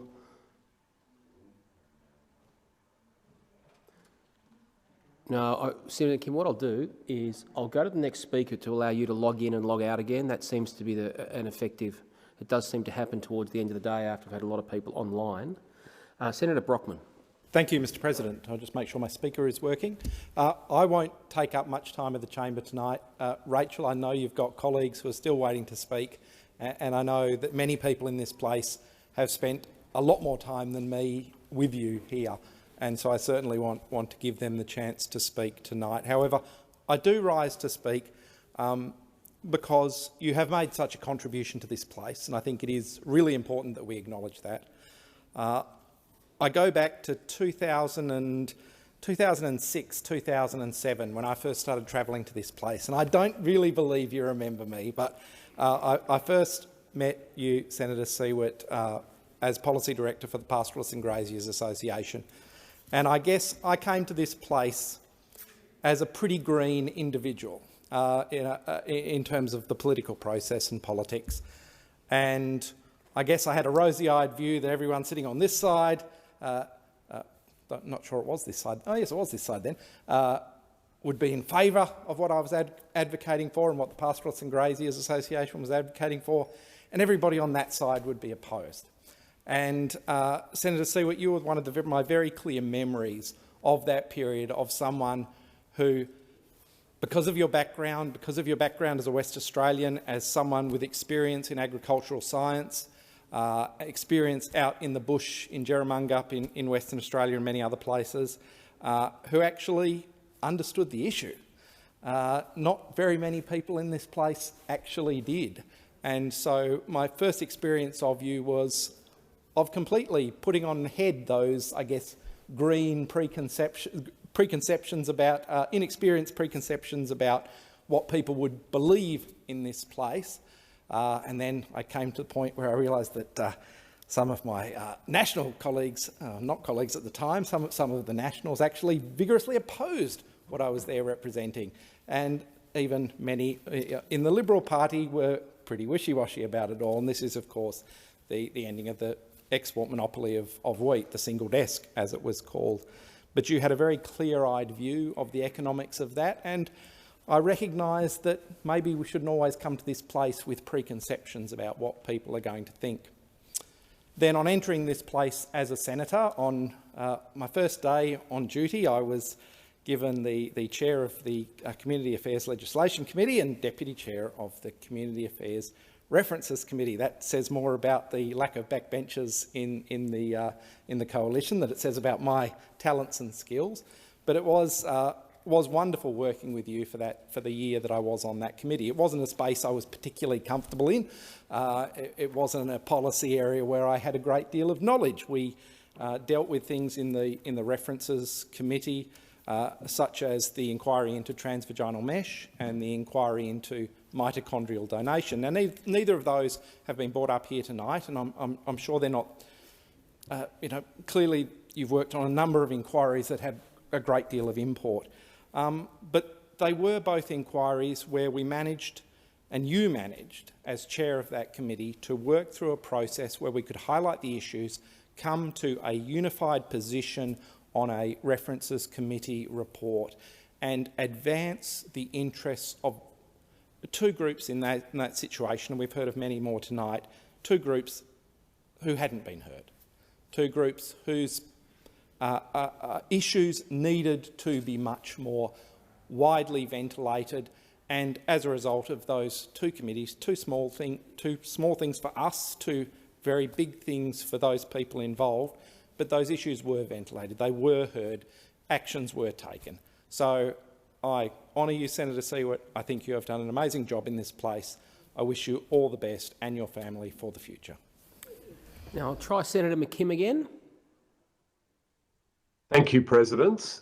Thank you very much. And Rach, it's so sad that so many of your colleagues can't be with you personally this evening to support you and to show you personally just how much we love you and how much we're going to miss you. I really wish we could all be there with you. I'm going to begin by sharing some words for you from two friends of mine who are two really, really good friends of yours. Firstly, these words. Rachel is one of the most unsung heroes of progressive social action in our national parliament. She also had a big hand in freeing our southern hemisphere from the bloody scourge of whaling. Students of political botany looking for a flower in the swamp will do well to study the career of Greens Senator Rachel Siewert. Those beautiful words are from former Senator and former leader of the Australian Greens, Bob Brown. And I'm sure you'll guess who the next words are from pretty early on. Rach, what can I add to all the accolades that you so deserve about your exemplary career in the Senate? We were elected together in 2004 and took up our seats when there were only 4 of us: Bob Brown, Kerry Nettle, you and I. You've been a relentless campaigner and a staunch advocate for the Greens and for our vision of a just world and a planet capable of sustaining life in the face of the global climate and biodiversity emergencies. Whether it's sharks or the forests or James Price Point or the Aboriginal petroglyphs of the Burrup, you've been there advocating for protection. You've travelled the length and breadth of the country to support Aboriginal and Torres Strait Islander people and secured an important milestone by addressing petrol sniffing and securing non-aromatic opal fuel. You stood up courageously from day one against robo-debt and the cashless welfare card, and you were right. In your service to the Parliament and the people of Australia, it has been so special. In an age when people are so cynical about parliamentarians, you have demonstrated what integrity, fairness and commitment mean in your role as the Chair of Community Affairs Committee and also in your role as Greens Whip. One of the moments I treasure is the day in 2013 when Prime Minister Gillard delivered the apology to the people who suffered so deeply because of forced adoption practices. Rach, you moved for and drove that inquiry and chaired it, and you were there in the Great Hall to witness how much it meant to so many people. Your compassion and commitment delivered for so many. Thank you for your service to the Parliament, to the Greens, and for your friendship and support during my time in the Senate. And those words, of course, are from former Senator and former Leader of the Australian Greens, Christine Milne. As usual, Christine and Bob are far more eloquent than I'm able to be, so I'll just add a few brief words of my own, Rach. Rachel, you are genuinely one of my political heroes. I'm in awe of what you have achieved, and I'm also in awe of how you've achieved it and how you've conducted yourself on your political journey. You've been a mighty, mighty voice and activist for First Nations people, for climate action and for nature, particularly for your beloved marine environment, and even more particularly for your beloved marine environment in your beloved waters of Western Australia. Your advocacy for people doing it tough, particularly those who've been left without work in our sometimes very brutal modern society, has been without equal in the political arena. Your participation in the campaign to increase the rate of JobKeeper helped to build a movement, and it helped give a voice to so many who at that time did not have a voice. Please be proud of what you've achieved, Rach. It's truly the most amazing record. And if I've been or can be half as effective as you have been, half as passionate as you are about the issues that really matter, and represent people and nature with half the integrity that you have, I will end my time in politics a very happy person. As an aside, I know that I've got large shoes to fill as the whip for the Australian Greens, and I might say my shoes will be nowhere near as fashionable as yours have consistently been during my time in the Senate. And if I can whip our colleagues who can, I'll put it kindly, sometimes be slightly recalcitrant, if I can whip them half as hard and half as well as you did, Rach, I may have some small hope of keeping them in line as well as you did. Rach, I know for you this is not, retirement from active life. It's not retirement from activism. It is simply retirement from the Senate. And I have no doubt there'll be so many people and, in fact, our planet will have cause to thank you for your relentless advocacy and your relentless activism into the future. Please take great care of yourself, take great care of those that you love, and you and yours are always welcome back to our rustic little shack in the bush down on the Tasman Peninsula. You are, Rachel, truly the most beautiful and amazing human. All the very best. Senator Dean Smith. Thank you very much, Mr. President. Senator Siewert, Rachel, as whips, I know that the brevity of my remarks will not be taken as disinterest, but as whips in this Senate, and no one knows this more than you as a result of the length of service that you have been the whip for the Australian Greens, our job is to make it work for everybody else. And often that means sacrificing the things that are important to us and sacrificing the contributions that we might like to make. but I will make my comments brief in order to allow the many others that are still to make their contributions have an opportunity. In your contribution, you talked about being disappointed and frustrated with the action on climate matters. But I think by any measure, your contribution on so many issues leaves no space for disappointment, no space for frustration. And I just want to reflect on one, and it's probably not, I don't expect you to remember the time that you first met me, but I certainly remember the time that I first met you, and we're in Alice Springs, and we're doing a committee inquiry into low aromatic fuel. Your contribution in keeping young Indigenous people safe in remote communities across our country has not had the heraldry that I think it deserves. That private senator's bill that you brought to this place, and which was agreed, and which was sent to the other place, and which was agreed, is just one of 30 private senators' bills or private members' bills that have made it into law in the history of this country since 1901.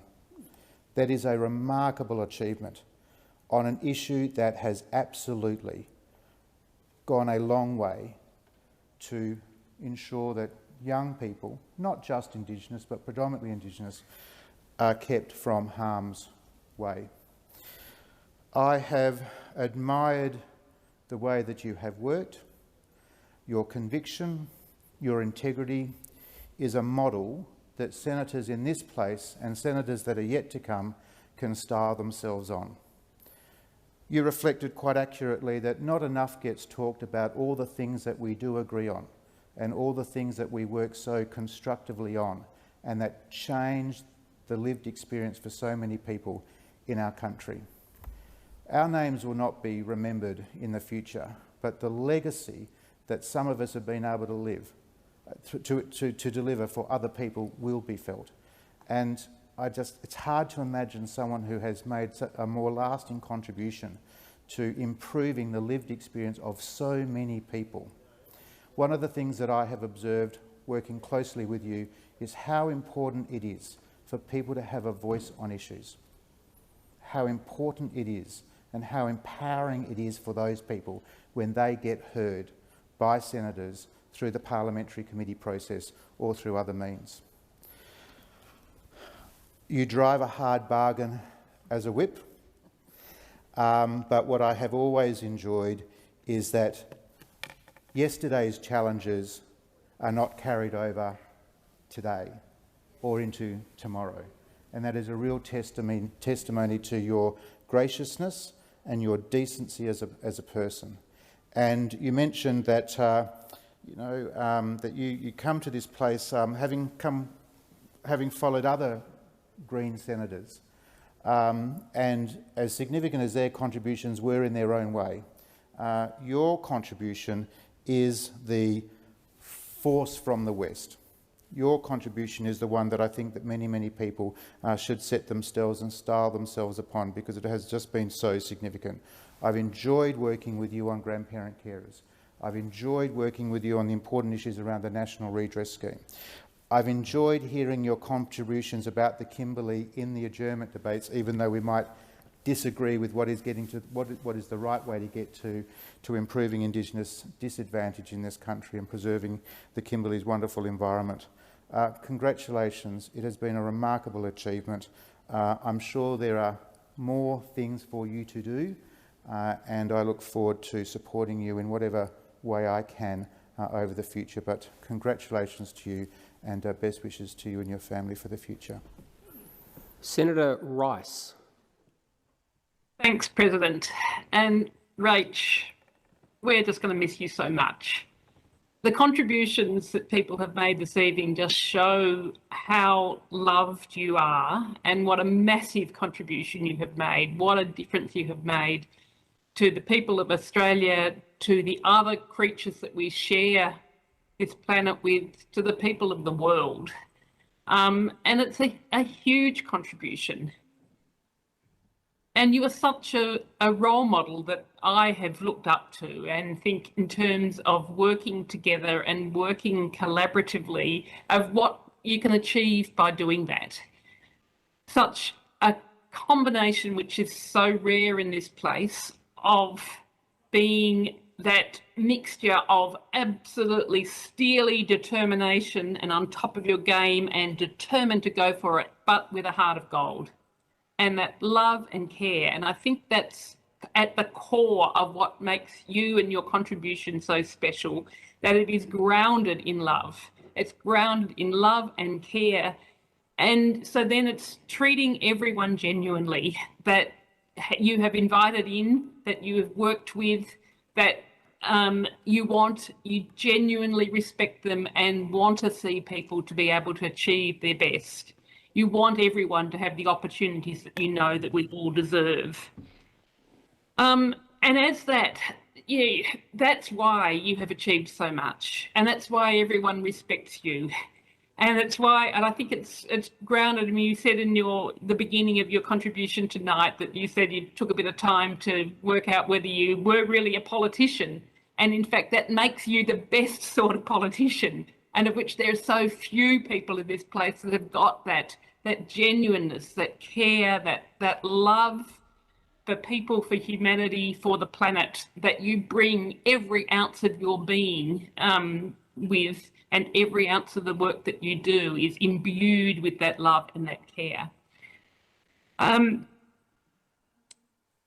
think the thing that I really appreciate about you and having worked side by side with you, it is that combination of being on top of your game and knowing that such knowledge, such ability to know what has to happen, and with that determination, but that collaborative approach, and it's working with people to achieve those outcomes.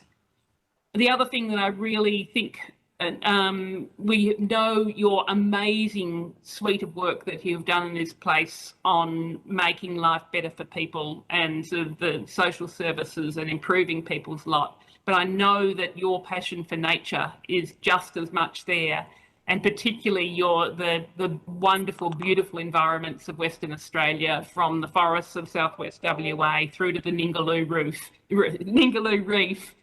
And that you derive so much joy and so much support from being in nature. And for that, I really feel that so much resonates with me as well.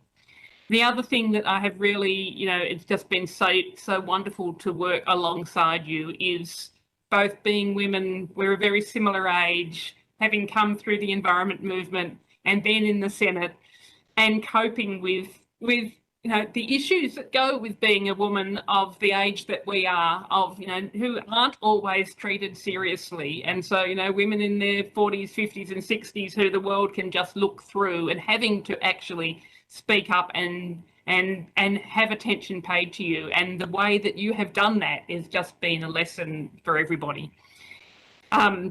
I agree with Senator Smith and others that your record, it's been understated. I mean, people don't know what you have contributed to the country and to the world, because you are so humble. And I hope that having this, valedictory speeches tonight, people will realise what a special contribution it is, and it should be sung from the rooftops. Because it's the sort of thing that people want to see in their politicians. People are cynical about their politicians because they think that they don't really care. They're just in it for themselves. Whereas your experience and your contribution has shown that that's not the case.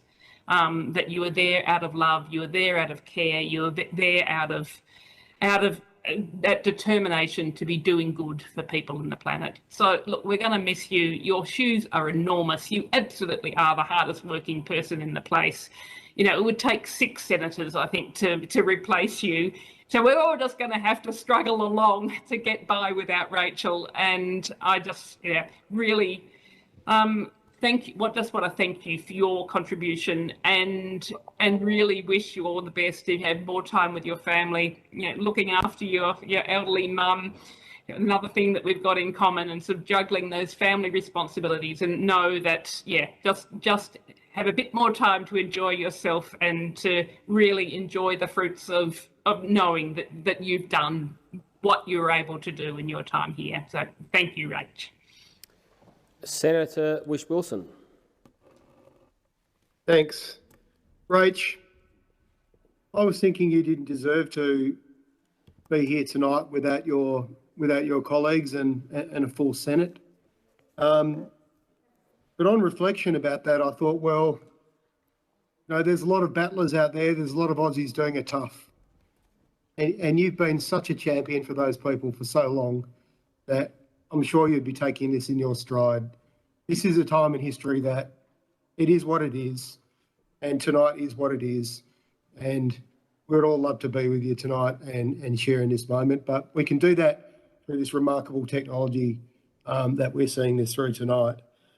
There's been so much said already that I agree with. In this kind of age of populism, the age of demagogues, which go all the way back to Roman days, where it's about getting short grabs on media and it's about getting attention and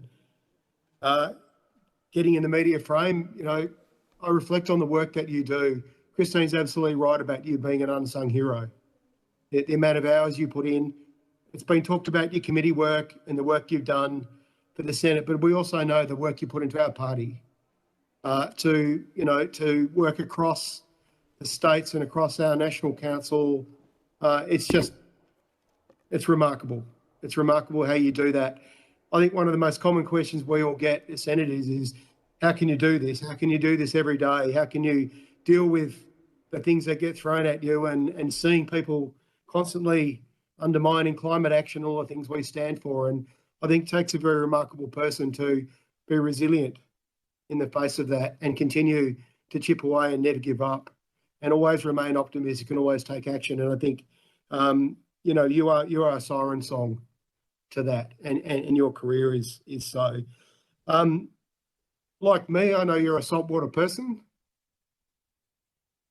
Took me a few years to wrestle the Healthy Oceans portfolio off you, but I just wanted to acknowledge tonight, it has been mentioned in a few of the contributions, your background, the work you've done for the oceans, all the work you put into the National Marine Parks campaign over many years before Parliament and in Parliament, the work you've done for Ningaloo, for sharks, for whales.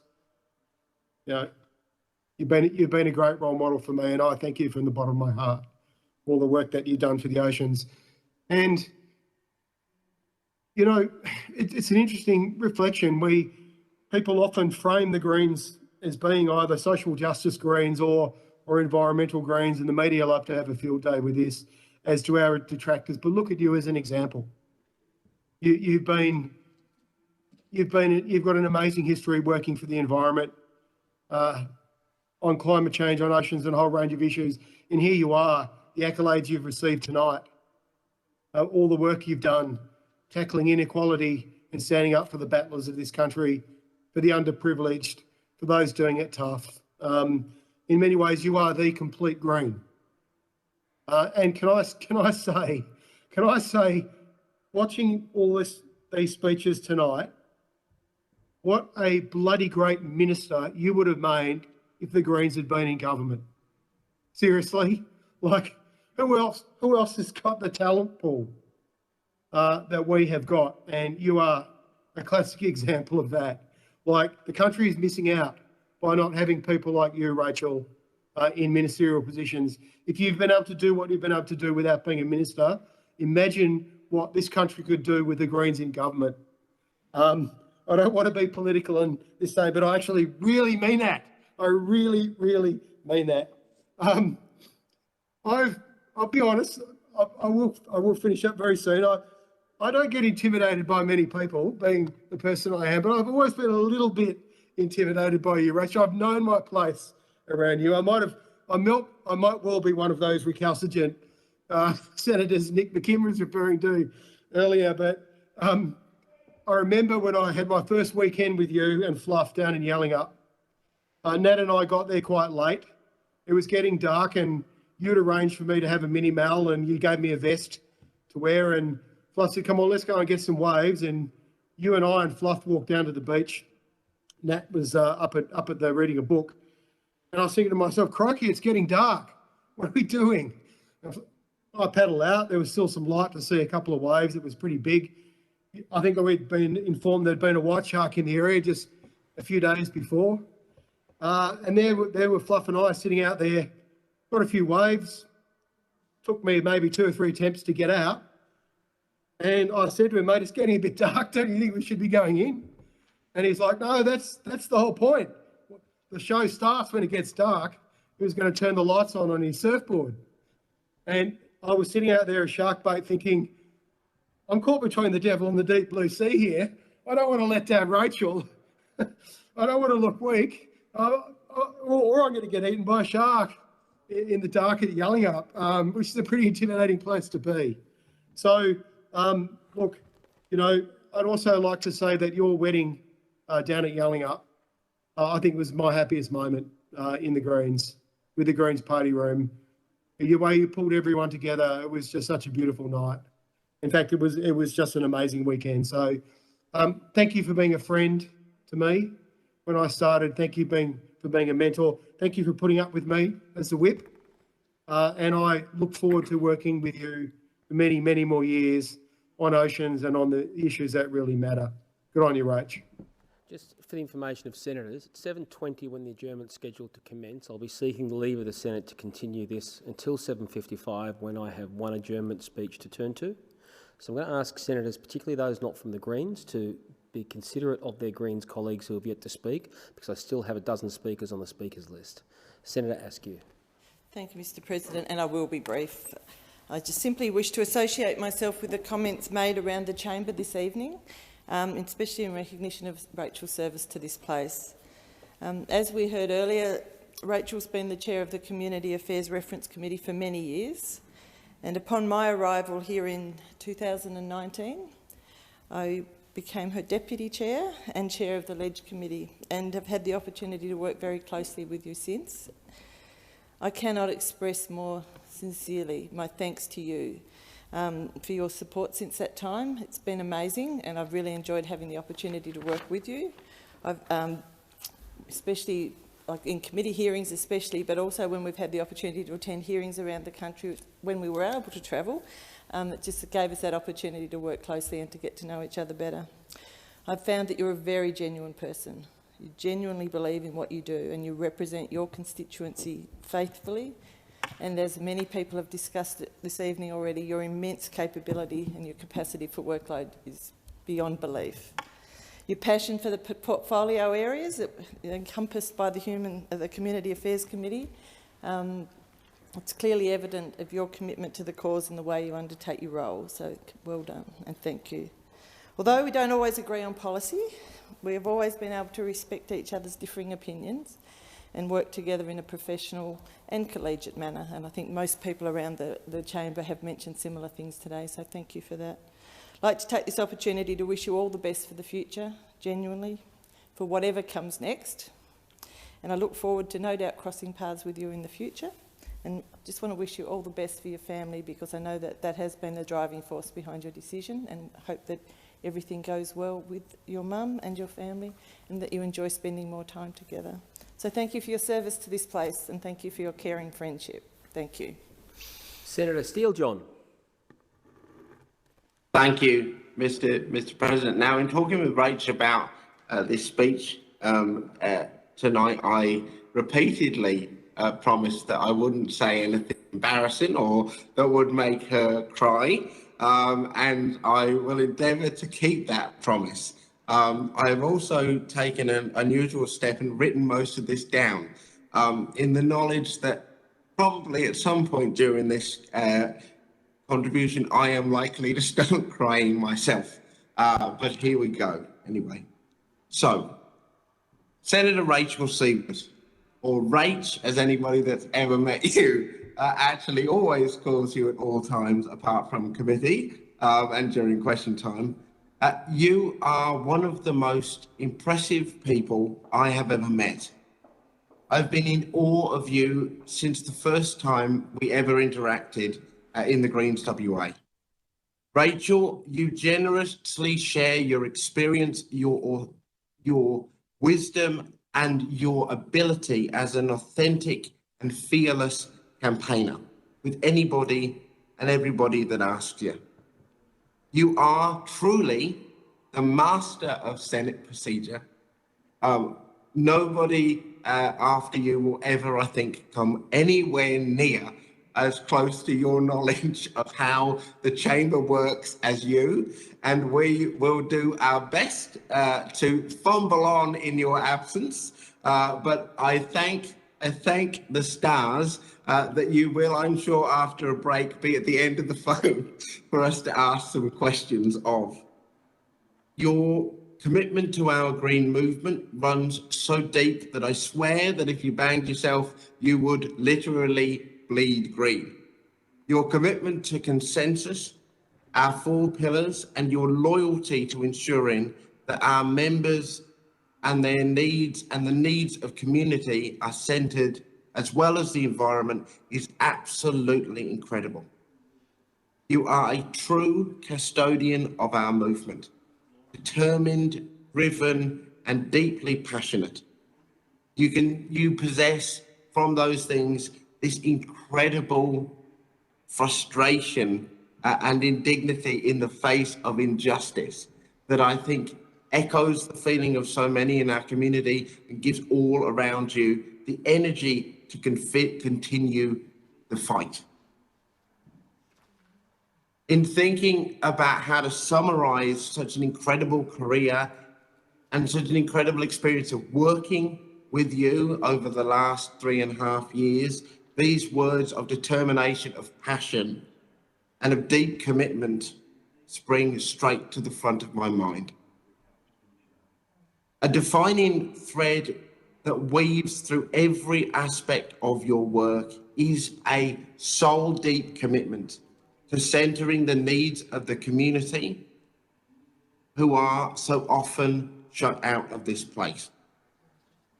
This commitment has shone through with the number of committees, inquiries that you've established, chaired and participated in, and I am absolutely sure if the Guinness Book of World Records ever decides to name it up and test the record winner of the person that has spent the most hours in committee, it will be you easily. So I suggest you take some time in your retirement to send them an email, because you'll surely get the record, I think, in the post.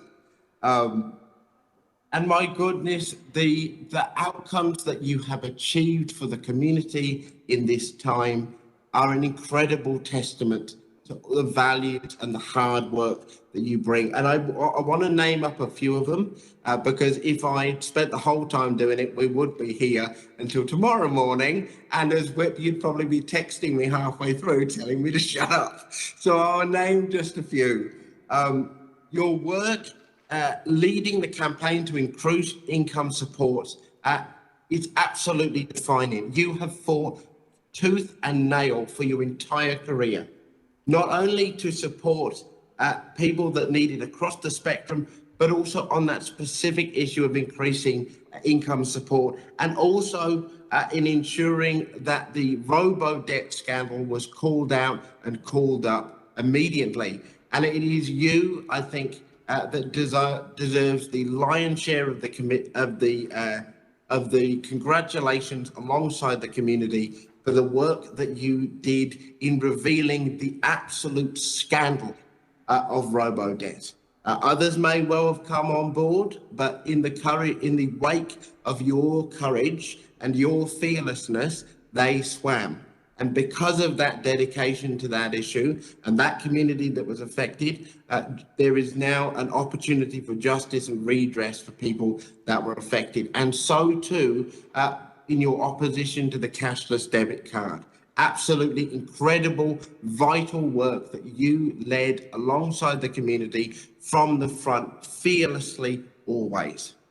As a disabled person and as a member of the disability community, I feel a great sense of debt and gratitude to you for your work in the inquiry into violence, abuse and exploitation of disabled people. That was in itself a historic investigation into those issues that resulted in a recommendation which ended up in the realisation of a Royal Commission. And just today, we have seen another opportunity to strengthen that investigation, an investigation that you played an incredible role in bringing together and making the case for. Also on older Australians, I will never forget the first time we had a detailed conversation about aged care, and you spent, I think, somewhere in the midst of 30 minutes explaining to me the ACFI, the aged care funding instrument, which I have never forgotten that acronym and what it means, and the fact that nobody else seems to know what it is, how it works, or why it's listed at the levels of funding that it is. And it was this window into this incredible cache of knowledge that you hold. And in reflecting on adding it to this yesterday, I was triggered to think about how many times in the last 3 years the sentence, oh, I'll ask Rach, or Rachel no, or I bet Rach was around for that, I'll give her a buzz, have gone through my head. And the reality that you are ending your time formally with us is tempered only in the anxiety that induces by the knowledge that after a very good rest, I know that you will be at the end of the telephone or at the end of the email if we need to know what a committee did in 2005 in relation to a detailed piece of legislation, because you will still know, I'm absolutely sure. On the environment and on marine parks particularly, there is nobody that I have ever seen speak with passion, with such passion and intelligence in relation to not only the need to protect our precious places, the marine environment, but also the knowledge of actually how to get it done. And the work that you did in establishing that system of marine parks, it stands, I think, as still the model that we should now be working to go back to and to improve on. You've been a fearless champion for the natural precious places of our state of WA, and there is so much good that has come from your commitment, particularly to places like James Price Point, the Kimberley generally, and indeed to Ningaloo as well. Through the highs and lows of the last 16 years, you have always been there for us as a movement, prepared to advocate for community and our planet, always offering a way forward. I would, in talking about your incredible contribution tonight, be remiss not to acknowledge the fabulous team that you have had over the years. To all of Team Rach, I'd like to thank you for your energy and your commitment to our movement. You have supported, led, managed, rescheduled, drafted and campaigned like the best of them. And I want to thank you for that, as Rachel has done too. To Rach, my very good friend and dearest Senate colleague, I hope that your days are filled with as many peanut M&Ms as you can eat, ocean paddle boards and sunny days in the southwest. You are truly one of the great, powerful women from the West Greens movement. I look forward to continuing to see you on the floor of every Green event with showing us all absolutely how it's done. If you haven't seen Chris and Rach hit the floor at an event, you haven't seen two people hit the floor. as we continue our fight for people and planet. I want to thank you sincerely from the depths of my heart for your wisdom, for your encouragement, and for setting an example of what it means to be a Green who advocates for our community and for our planet in this place and at all times. I will miss you, mate. I will miss you dearly. Although, as I keep having to remind myself and everybody around me, it seems you're not actually dying. You're just going for a good rest that is damn well deserved. And then you'll be on to your next big thing. On behalf of everyone in WA, I want to thank you for all that you have done, for every moment of service and devotion and dedication, all of the weekends, all of the long weekends, all of the calls taken even though you were on holiday, all of the committee meetings chaired at 4 o'clock in the morning, all of the times that you've had to grit your teeth and suppress what you might have said because we haven't turned up to the vote or we don't know what we're doing, for your forbearance and your fearlessness. I thank you from the depths of my heart and wish you the very, very best in the next chapter of your incredible life. Our Greens movement. Okay, I'll remind senators we have 35 minutes to go and a dozen speakers left, so particularly with a couple of Senator Siewert's colleagues to go. Senator Davey. Thank you. And acknowledging the amount of people that are left, I will keep it brief, but I really did want to rise to say thank you to Senator Siewert. When I entered the Australian Parliament in 2019, which is a very short time ago compared to Rachel, but like Rachel, I was thrown into the deep end, and on day one I became my party's whip in the Senate.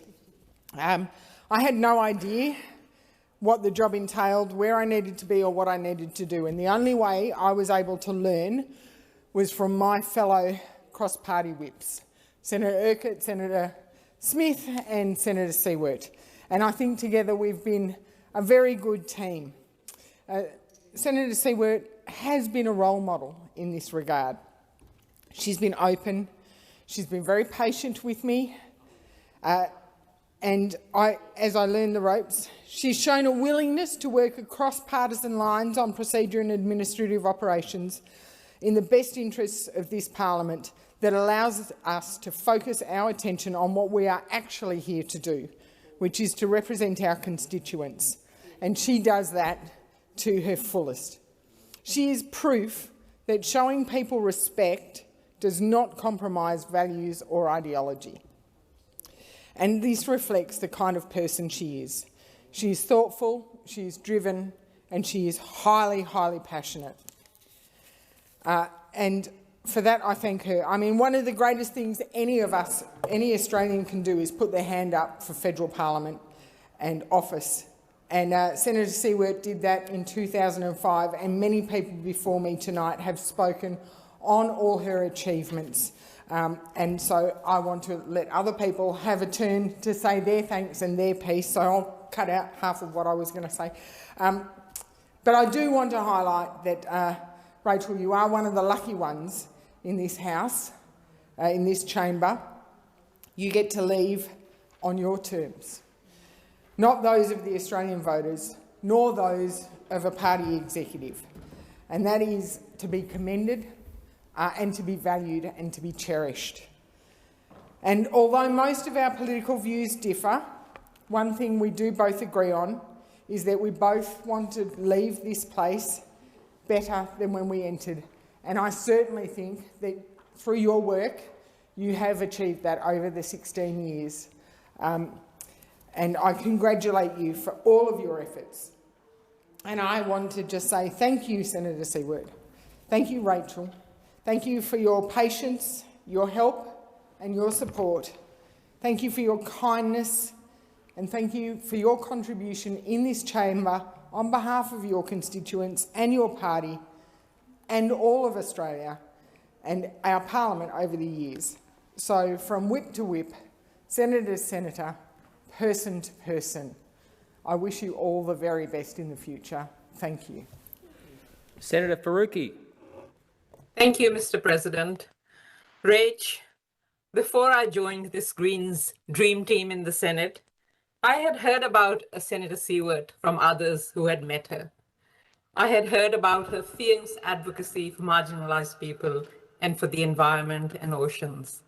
The forced adoption inquiry is one in particular that so many people and so many women I met were so thankful to you for. But Rach, what I had heard pales in comparison with what I actually saw.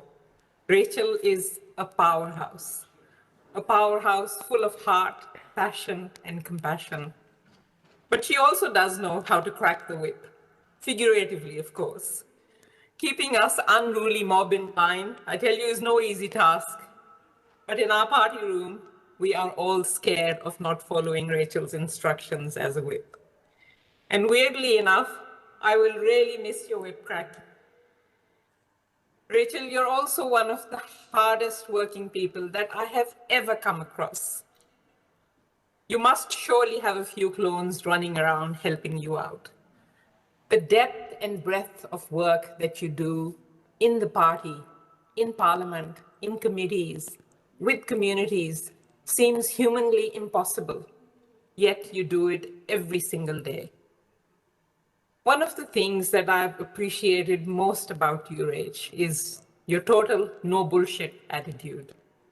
More often than not, you is inside and outside this chamber, in the party room and outside it. And this is so refreshing in a place where politicians spend so many hours honing their message that the substance often gets totally lost. I can't tell you how inspired I've been when you've just jumped on your feet and blasted the government, not just once, but again and again, for their punitive policies like the cashless debit card or their lack of support for the disadvantaged, or when you spoke out about the illegal debacle that was robo-debt, which harmed so many people, or when you called the abolition of motions an act of political bastardry. There are countless examples, really. You are never in doubt where you stand with Senator Siewert. I cannot tell you how much I have respected your honesty and forthrightness, even when at times it may have been something I didn't want to hear. It has been an absolute privilege and an honor to work with you, Rach, over the last 3 years. You're such a formidable force. You stop at nothing in your fight for some of the most vulnerable people.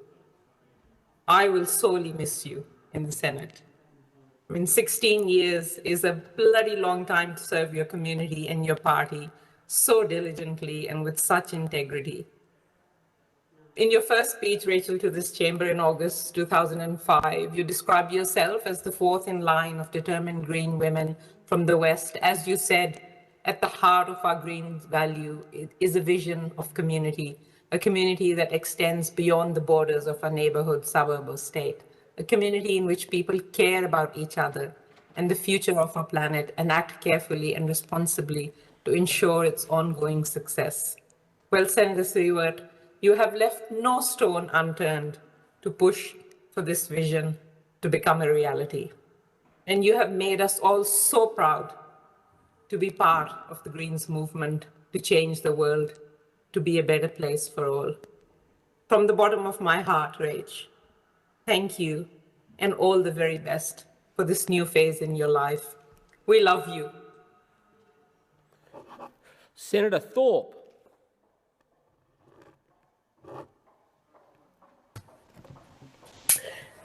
Thank you, President.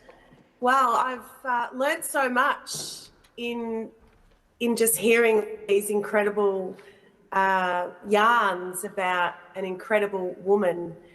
I haven't been as fortunate as others in spending so much time working with Rachel, but I've certainly been watching from afar for a long time, and being part of the Aboriginal community across the country, I've certainly heard a lot about Rachel Siewert, because the respect and admiration that Aboriginal and Torres Strait Islander people have across this country for the work, for the dedication, for the genuine commitment, the genuine time that you spent with so many blackfellas around the country, that will never be forgotten, Rachel. And I've certainly learnt a lot from you in the short time that I've been there, but I continue to hear stories from blackfellas across the country about what you did for them way back then. And the first time I'd ever heard a whole community actually speak so strongly about their love for you was the community that were fighting the Northern Territory intervention.